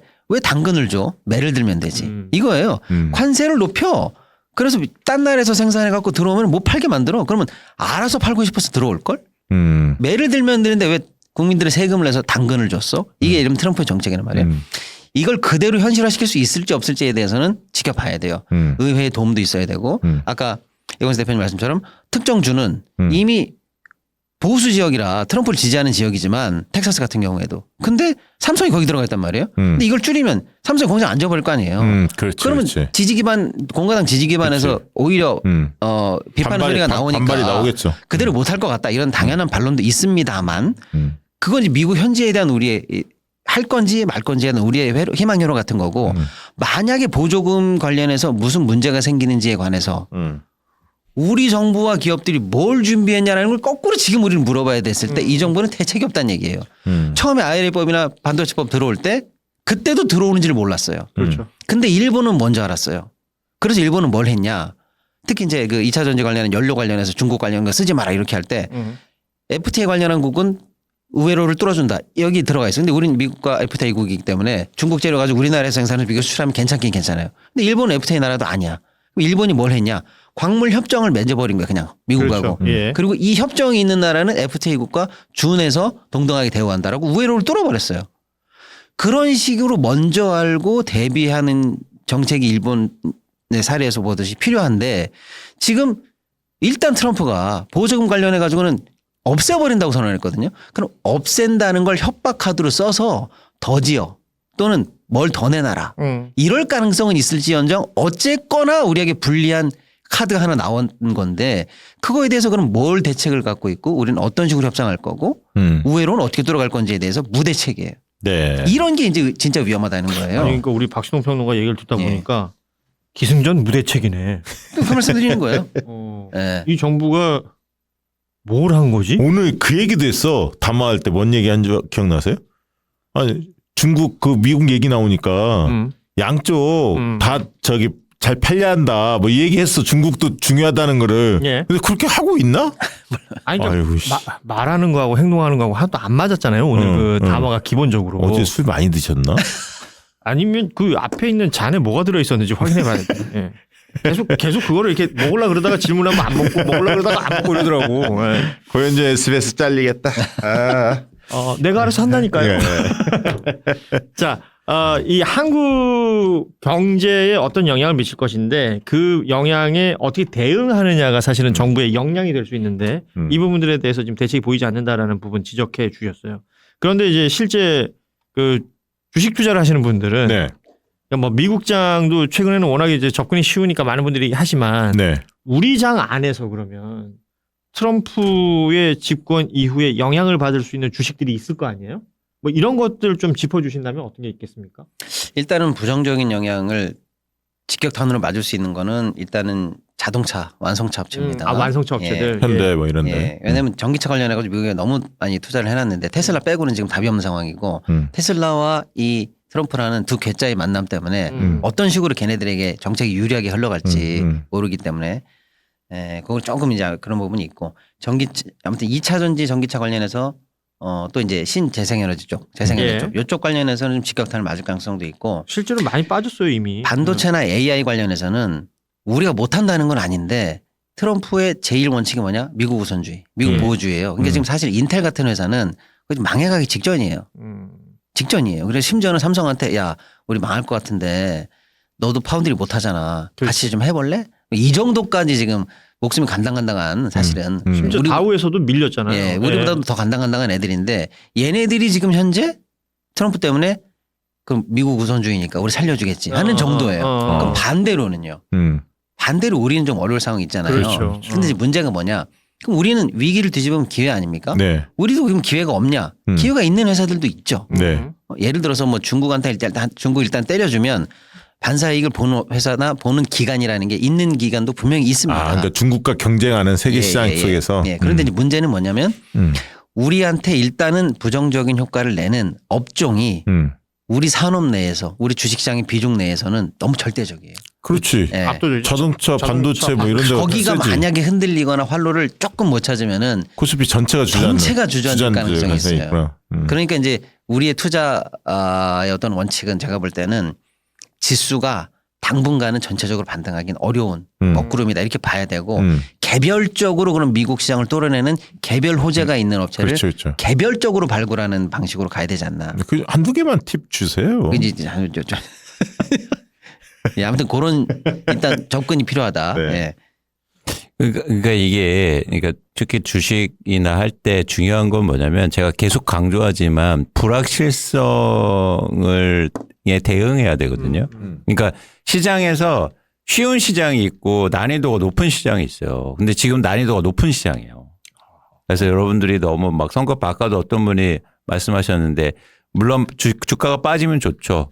그런데 빠지는 게 중요한 게 아니라 오르는 주식을 사야 된다고 제가 계속 강조하잖아요. 그러니까 그런 관점에서는 여러분들이 좀 의사결정을 빨리 하실 필요는 없다. 네, 그래서 조금 시장을 보시고 차분하게. 이런 기회에 좀 공부하시고 이랬으면 좋겠다라는 말씀을 그러니까 드려요. 이광수 대표가 계속 얘기한 게 주식이 빠졌다가 근데 반등하는 시점이 있다. 그렇죠. 이게 그때를 잘 포착을 해야 그렇죠. 한다는 얘기죠. 그러니까 뭐냐면 그리고 막 빠졌을 때 이게 위험한 게 예를 들어서 계속 빠질 수가 있거든. 그렇지. 그렇기 때문에 항상 우리는 오르는 주식을 사는 거지. 제가 그러니까 아까도 많이 부동산은 내리는 걸 사고 주식은 오르는 걸 사. 그렇죠. 그 얘기 그러니까 원칙이죠. 그러니까 뭐냐면 주식은 예를 들어서 많이 빠졌다고 아까 제가 관심을 갖자는 건 뭐냐면 관심이에요.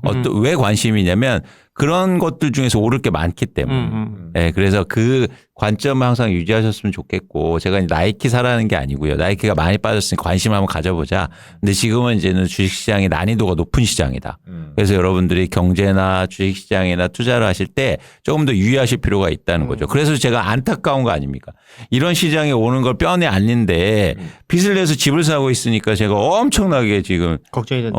걱정되는 거잖아요. 그래서 여러분들이 지금 막 빚내서 뭘 자산 사고 이럴 때가 아니다. 시장이 지금 뭐 글로벌도 그렇고 이런 변동성이 크는 건 사실 위험하다는 거거든요. 그러니까 그 지난 방송 이전 방송 못 들은 분들도 계시겠지만 이광수 대표가 진단했던 건 뭐냐면 주식시장 같은 경우는 한국 주식시장은 내년 초까지가 굉장히 많이 흔들릴 거다. 어려워질 거다. 격동의 연말이 될 것이다. 그러면서 기회의 장이 내년 봄에는 나올 수 있다. 그렇죠. 그 얘기를 좀 그런 계속 변동성이 사실은 항상 기회를 만들었거든요. 그 얘기를 하신 거고. 그러니까 많은 분들이 그런 막 위험하다 하긴 하지만 사실 위험하다는 건 뭐냐면 기회가 있다는 거잖아요. 그렇죠. 네. 그리고 주식시장 그다음에 부동산 시장은 내년 한 연말까지 점차적으로 좀 하락할 가능성이 많다. 부동산은. 그래서 연말쯤에 내년 하반기 뭐 이럴 쯤에 집이 필요한 분들은 그때 눈여겨보셔라. 부동산 말 나온 김에 하나만 물어봐도 돼요? 물어보세요. 그 뭐 5군데 했잖아 이번에 또. 아, 그린벨트 네. 해제하면서 서울 서리풀 뭐 저 의정부의 오전 그리고 의왕도 있고 또 어디 있더라? 이 대곡도 있고 뭐 그렇잖아요.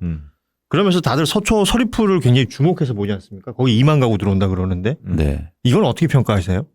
물론 거기에 이제 분양되면 무주택자분들이 관심을 가지셨으면 좋겠고요. 그런데 이제 시장을 판단할 때 중요한 건 뭐냐면 그렇게 그런 공급 이슈가 나오면 그 뒤로 이상하게 시장이 위축돼요. 그러니까 뭐냐면 예를 들어서 거래도 잘 안 되고 예. 뭐 그런 공급 이슈가 나오면 그러니까 우리나라가 최근에 뭐냐면 그린벨트를 풀어서 수도권에 공급을 대량으로 한 게 MB 정부 때인데 그 이후로 집값이 크게 하락하거든요. 그 12년 전에 그 일을 했기 때문에. 그렇죠. 그러니까 그게 인과관계는 없다고 전 보는데 그런 시장의 어떤 신호를 이제 주는 거죠. 그러면은 이게 가격이 더 빠질 수도 있겠구나. 공급이 늘어나니까. 그러니까 인과관계는 아니에요. 인과관계는 아닌데 일단 신호가 주는 거죠. 왜 그런 신호를 주냐면 가격이 항상 많이 올랐을 때 공급을 하려고 해요. 그렇겠죠. 그러니까 공급을 많이 한다는 건 가격이 많이 올랐다는 얘기예요. 흥미롭죠. 근데 많은 사람들은 인과관계를 잘못 해석하죠. 공급한다는 계획 때문에 집값이 빠졌나? 아니에요. 선우가 이해하셨죠? 예. 이해하셨죠? 그래서 영향은 못 미치지만 그런 신호로 작용하는 거예요. 그래서 여러분들이 이 시장을 보실 때 중요한 게 있어요. 신호와 소음을 구별하고 그렇죠? 그리고 상관관계와 인과관계를 구별하는 게 굉장히 중요합니다. 그런데 우리는 인과관계하고 상관관계는 틀립니다. 그리고 소음과 신호를 구분하지 못해요. 근데 우리는 이게 소음이 막 나는데 이거 신호다. 막 사자, 팔자, 막 이러고 행동하거든요. 아니다. 그러니까 여러분들이 이거를 구분하셨으면 좋겠다. 제가 강조하지만 아까도 어떤 분이 시작하실 때 전 너무 기분 좋아요. 뭐냐면 저희가 얘기하고 있네요. 진보도 부자 되자. 여러분들이 이제 얘기하고 계시단 말이에요. 너무 좋죠. 이게 약간 좀 배치되는다고 좀 생각해 그동안 해왔지 않습니까? 아니 무관심인 거죠. 그렇죠. 그런데 저는 우리가 계속 이 얘기를 해야 된다. 근데 여기서 부자라는 개념이 되게 중요한데 부자가 되는 게 또 중요한 게 아니에요. 부자로 남는 게 중요해요. 끝까지. 네. 그러려면 조급하게 생각하지 마시라. 네. 부자만 되면 뭡니까? 부자 됐다가 그냥 쫄딱 망하면 끝이죠. 부자로 남으셔야죠. 일단 한 번은 돼보고 싶네. 그러니까 써보고 줄게. 지난주에 건설업 하시는 분 만났더니 제가 이광수 대표 이야기 듣고 부동산 시장 이럴 거라고 전문가가 이야기하는데 맞냐. 현장에서 느끼는 체감도 물어봤더니 비슷하더라고. 내년에 점차적으로 빠져서 하반기쯤에 가장 낮게 가격이 형성될 가능성이 있다. 그때가 타이밍이다. 그 얘기도 하더라고. 제 얘기를 들어서 그럼. 아니야, 거기 안 들었어. 이번에 아무튼 그린벨트 해제된 지역 발표 한 5군데를 제가 다 아주 이제 워낙 큰 뉴스가 많아가지고 다 보지는 않았는데 대곡 관련해서는 제가 잘 알죠. 고향. 예, 고향에 있는 거고 너무 잘 압니다. 거기 원래 대곡역 그 유명했잖아요. 유명하죠. 거기 교통의 중심지. 예, 저도 잘 알죠. 그래서 일단은 다른 데 빼고 이 강남 쪽 하나하고 대곡 관련해서는 좀 드릴 말씀이 있는데 좀 웃기는 얘기지만 이거 파봐야 됩니다. 아, 비리? 예, 파봐야 되고요. 커넥션. 예. 근데 강남 관련해서는 원래 여기를 적지라고 보지 않았어요. 처음에 연초에 발표했잖아요. 그렇죠. 강남 그린벨트 일대를 푼다라고 할 때 푼다, 여기가 적지가 아니었어요. 근데 거기는 못하고 여기만 했어요. 요 배경도 파봐야 돼요. 근데 이제 문제는 뭐 예를 들어서 뭐 이쪽에 뭐 유력자의 땅이 있는지 뭐 그런 건 이제 재미삼아 파보는 거고요. 강남 그 거기를 많이 못 판 이유는 생각보다 사업성이 안 나왔을 가능성이 있어요. 땅값이 생각보다 많이 올라서. 그러니까 이제 결국에는 뭐냐. 허물키가 만든 거예요. 처음부터 강남에 뭐 요지에 10몇만 가구 넣어가지고 근처 땅값 잡겠다는 게 처음부터 잘못된 계획이었을 거예요. 이거 사보니까 더하기 안 나오거든요. 이미 많이 올랐어요. 시가 곱하기 뭐 올려가지고 했던 수용가 계산해 보니까 여기는 아무래도 너무 안 나오는데 옆으로 좀 틀자. 뭐 이럴 가능성이 있으니까 아무런 비리가 없다 하더라도 처음부터 사기친 거예요. 네. 그만큼 영민하게 계획 못 해고 그냥 일단 터뜨렸다는 비판이 가능한 거고요. 대곡은 왜 문제냐면요. 여기는 다양한 개발 계획이 수차례 발표됐었던 곳인데 여러분 이거 잘 모르실 수 있는데요. 가보시면 아시겠지만 허 벌판이에요. 근데 여기 지금 지나가는 기차와 앞으로 지나갈 기차까지 다 합치면은요. 6개 노선이 지나가요. 맞아요. 예. 교통의 강북교통에 그러니까 강북권 서울 말고 경기 강북권은 교통의 요지가 여기입니다. 맞아요. 6개 역이 지나가는 환승역이 대단한 역인데 근처가 허허 벌판이에요. 그렇죠. 그래서 여기를 어떻게 개발하느냐에 고양시, 국토부, 경기도가 각각 여러 가지 안을 가지고 여러 번 테스트했다가 다 누락된 적이 있어요. 그럴 때마다 이번엔 된대 했었는데 핵심이 뭐냐. 너무 교통이 요지잖아요.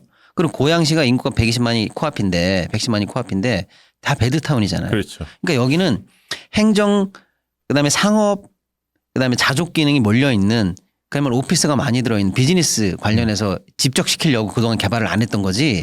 지금 이렇게 야 그냥 아파트 지어라. 그럼 무조건 분양되죠. 여기 이렇게나 많은데. 그걸 안 하려고 지금까지 수십 년을 버텨왔는데 이번에 스리슬쩍 최고의 노른자 미래 가치가 너무 큰 땅을 아파트 지어. 이러고 이걸 헐었다는 거예요. 그러니까 거기 원래는 진짜 산업시설이 들어가서. 그럼요. 뭐 예를 들면 네이버라든지 이런 IT 회사 같은 굵직굵직한 걸 유치해도 좋을 만한 그런 부지를 아파트 지도록 분양을 그거 누가 못해요? 너무 쉬운 개발 아니에요. 일산 시민들이 원하는 건 그거거든. 그다음에 문제는 뭐냐. 바로 옆에 창릉 신도시가 애전역에 그렇죠. 지금 돼 있어요. 거기 지금 20만 들어와요. 근데 여기 추가적으로 2만에서 3만 뭐 아파트 분양이 뭐가 필요하냐는 거예요. 그러니까 국가 계획을 이런 식으로 하는 거예요. 그리고 이번에 여기 대곡 들어간다는 보장도 원래 없었어요. 연초에 발표했을 때 슬쩍 껴는 거야. 그러니까 그동안 넣어놓고 있었던 누군가의 유력자가 더 이상은 못 기다려. 너 이랬을지도 모른다는 아이고. 저만의 의혹을 던져봅니다. 진짜. 그러니까 한번 파봐야 되는 것도 있고 그다음에 국가 전체적인 국토 개발을 보면 요지를 이런 식으로 개발하는 게 사실은 너무나 근시안적이다. 네. 이런 얘기죠. 저 마지막으로 그 금투세 민주당이 폐지하지 네네네. 않았습니까? 이제 네네. 상법 개정 나선다고 하는데 네. 한마디 해주시죠.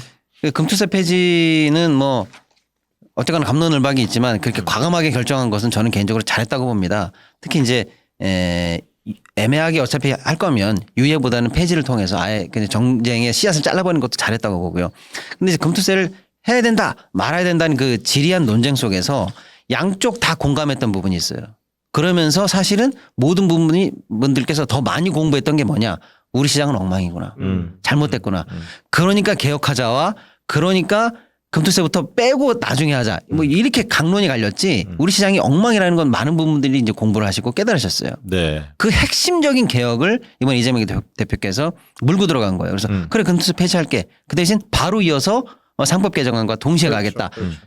그래 어쩌면 패키지로 물려서 여당에 제안할 가능성도 있어요. 저는 이거 너무 잘했다고 보는 거예요. 그래서 금투세가 남긴 숙제는 폐지로 끝났는데 오히려 시장 개혁 조치를 동시에 하자 그러면 그렇게 하자며 라고 했던 걸 동시에 하자라고 한 게 예를 들어 상법 382조가 제일 먼저 나오는 건데요. 이사의 충실 의무 같은 거거든요. 이사가 그동안은 회사를 위해서만 일하면 돼. 이렇게 돼 있어요. 이사의 충실 의무. 그러니까 이사가 일해야 되는 눈치 봐야 되는 대상이 회사. 회사는 뭐예요? 다름 아니게 어떻게 보면 회사 의사라는 건 이사회 의사고 대주주의 의사예요. 그동안 이재용의 말만 잘 들었으면 됐어. 이거였는데 그게 아니라 다른 모든 주주들의 얘기를 다 들어야 돼라고 해서 주주를 위해라는 그 5글자를 여기에 삽입하는 것.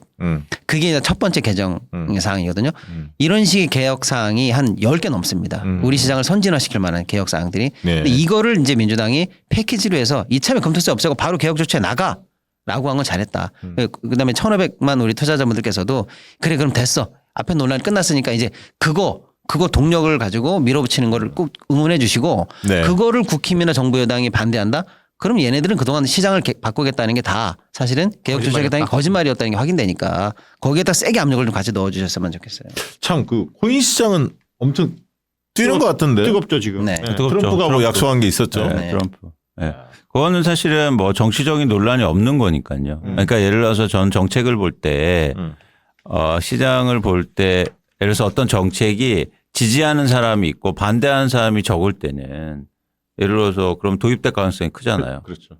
그러니까 예를 들어서 금수세 같은 것도 같은 논쟁인데 그러니까 찬성하는 것보다 반대하는 사람이 많았기 때문에 사실 이렇게 된 거잖아요. 근데 예를 들어서 코인을 활성화시키고 이런 것들은 찬성하는 사람이 훨씬 많을 거 아닙니까? 나머지는 대부분 무관심. 그렇지 무관심. 그렇기 때문에 그렇기 때문에 사실은 트럼프가 되면서 이런 코인에 대한 암호화폐에 대한 정책이 좀 획기적으로 나올 가능성은 전 있어 보입니다. 그것도 대선 승리에 영향이 있을 것 같아요. 저는 여기서 배워야 된다고 봐요. 뭐냐면요.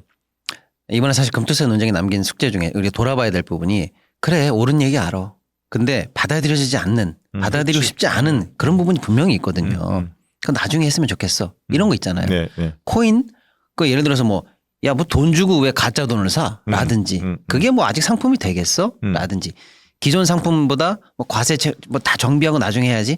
그것도 이런 식의 이론적으로 명분 따지는 접근법 많아요. 그런데요.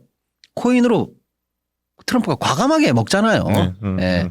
그리고 사실은 어마어마하게 많은 분들이 어쨌거나 투자하고 계세요. 민주당도 그걸 왜 자칫하면 트럼프가 코인 시장을 먹는 것처럼 코인 이슈를 먹는 것처럼 뺏겨서는 안 된다.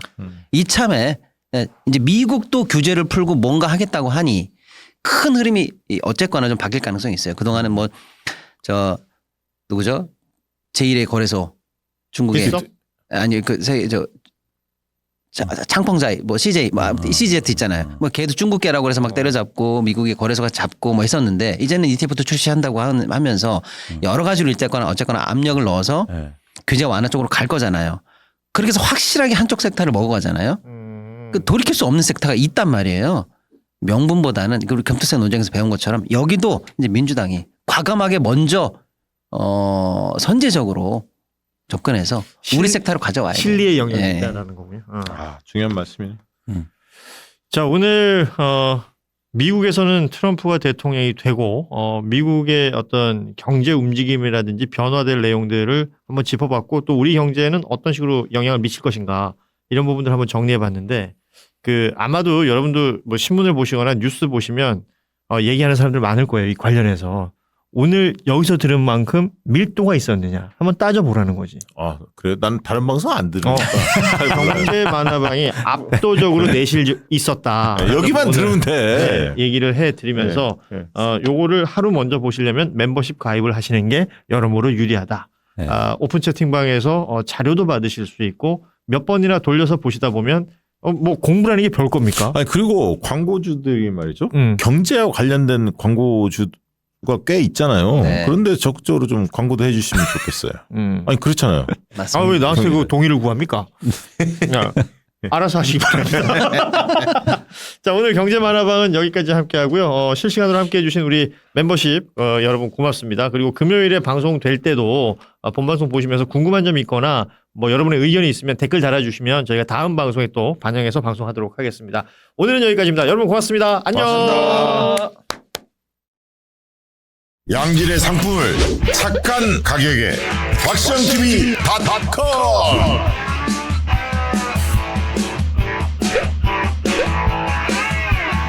다양한 상품들 식품, 건강, 생활 쇼핑이 구원이다 박시영TV.com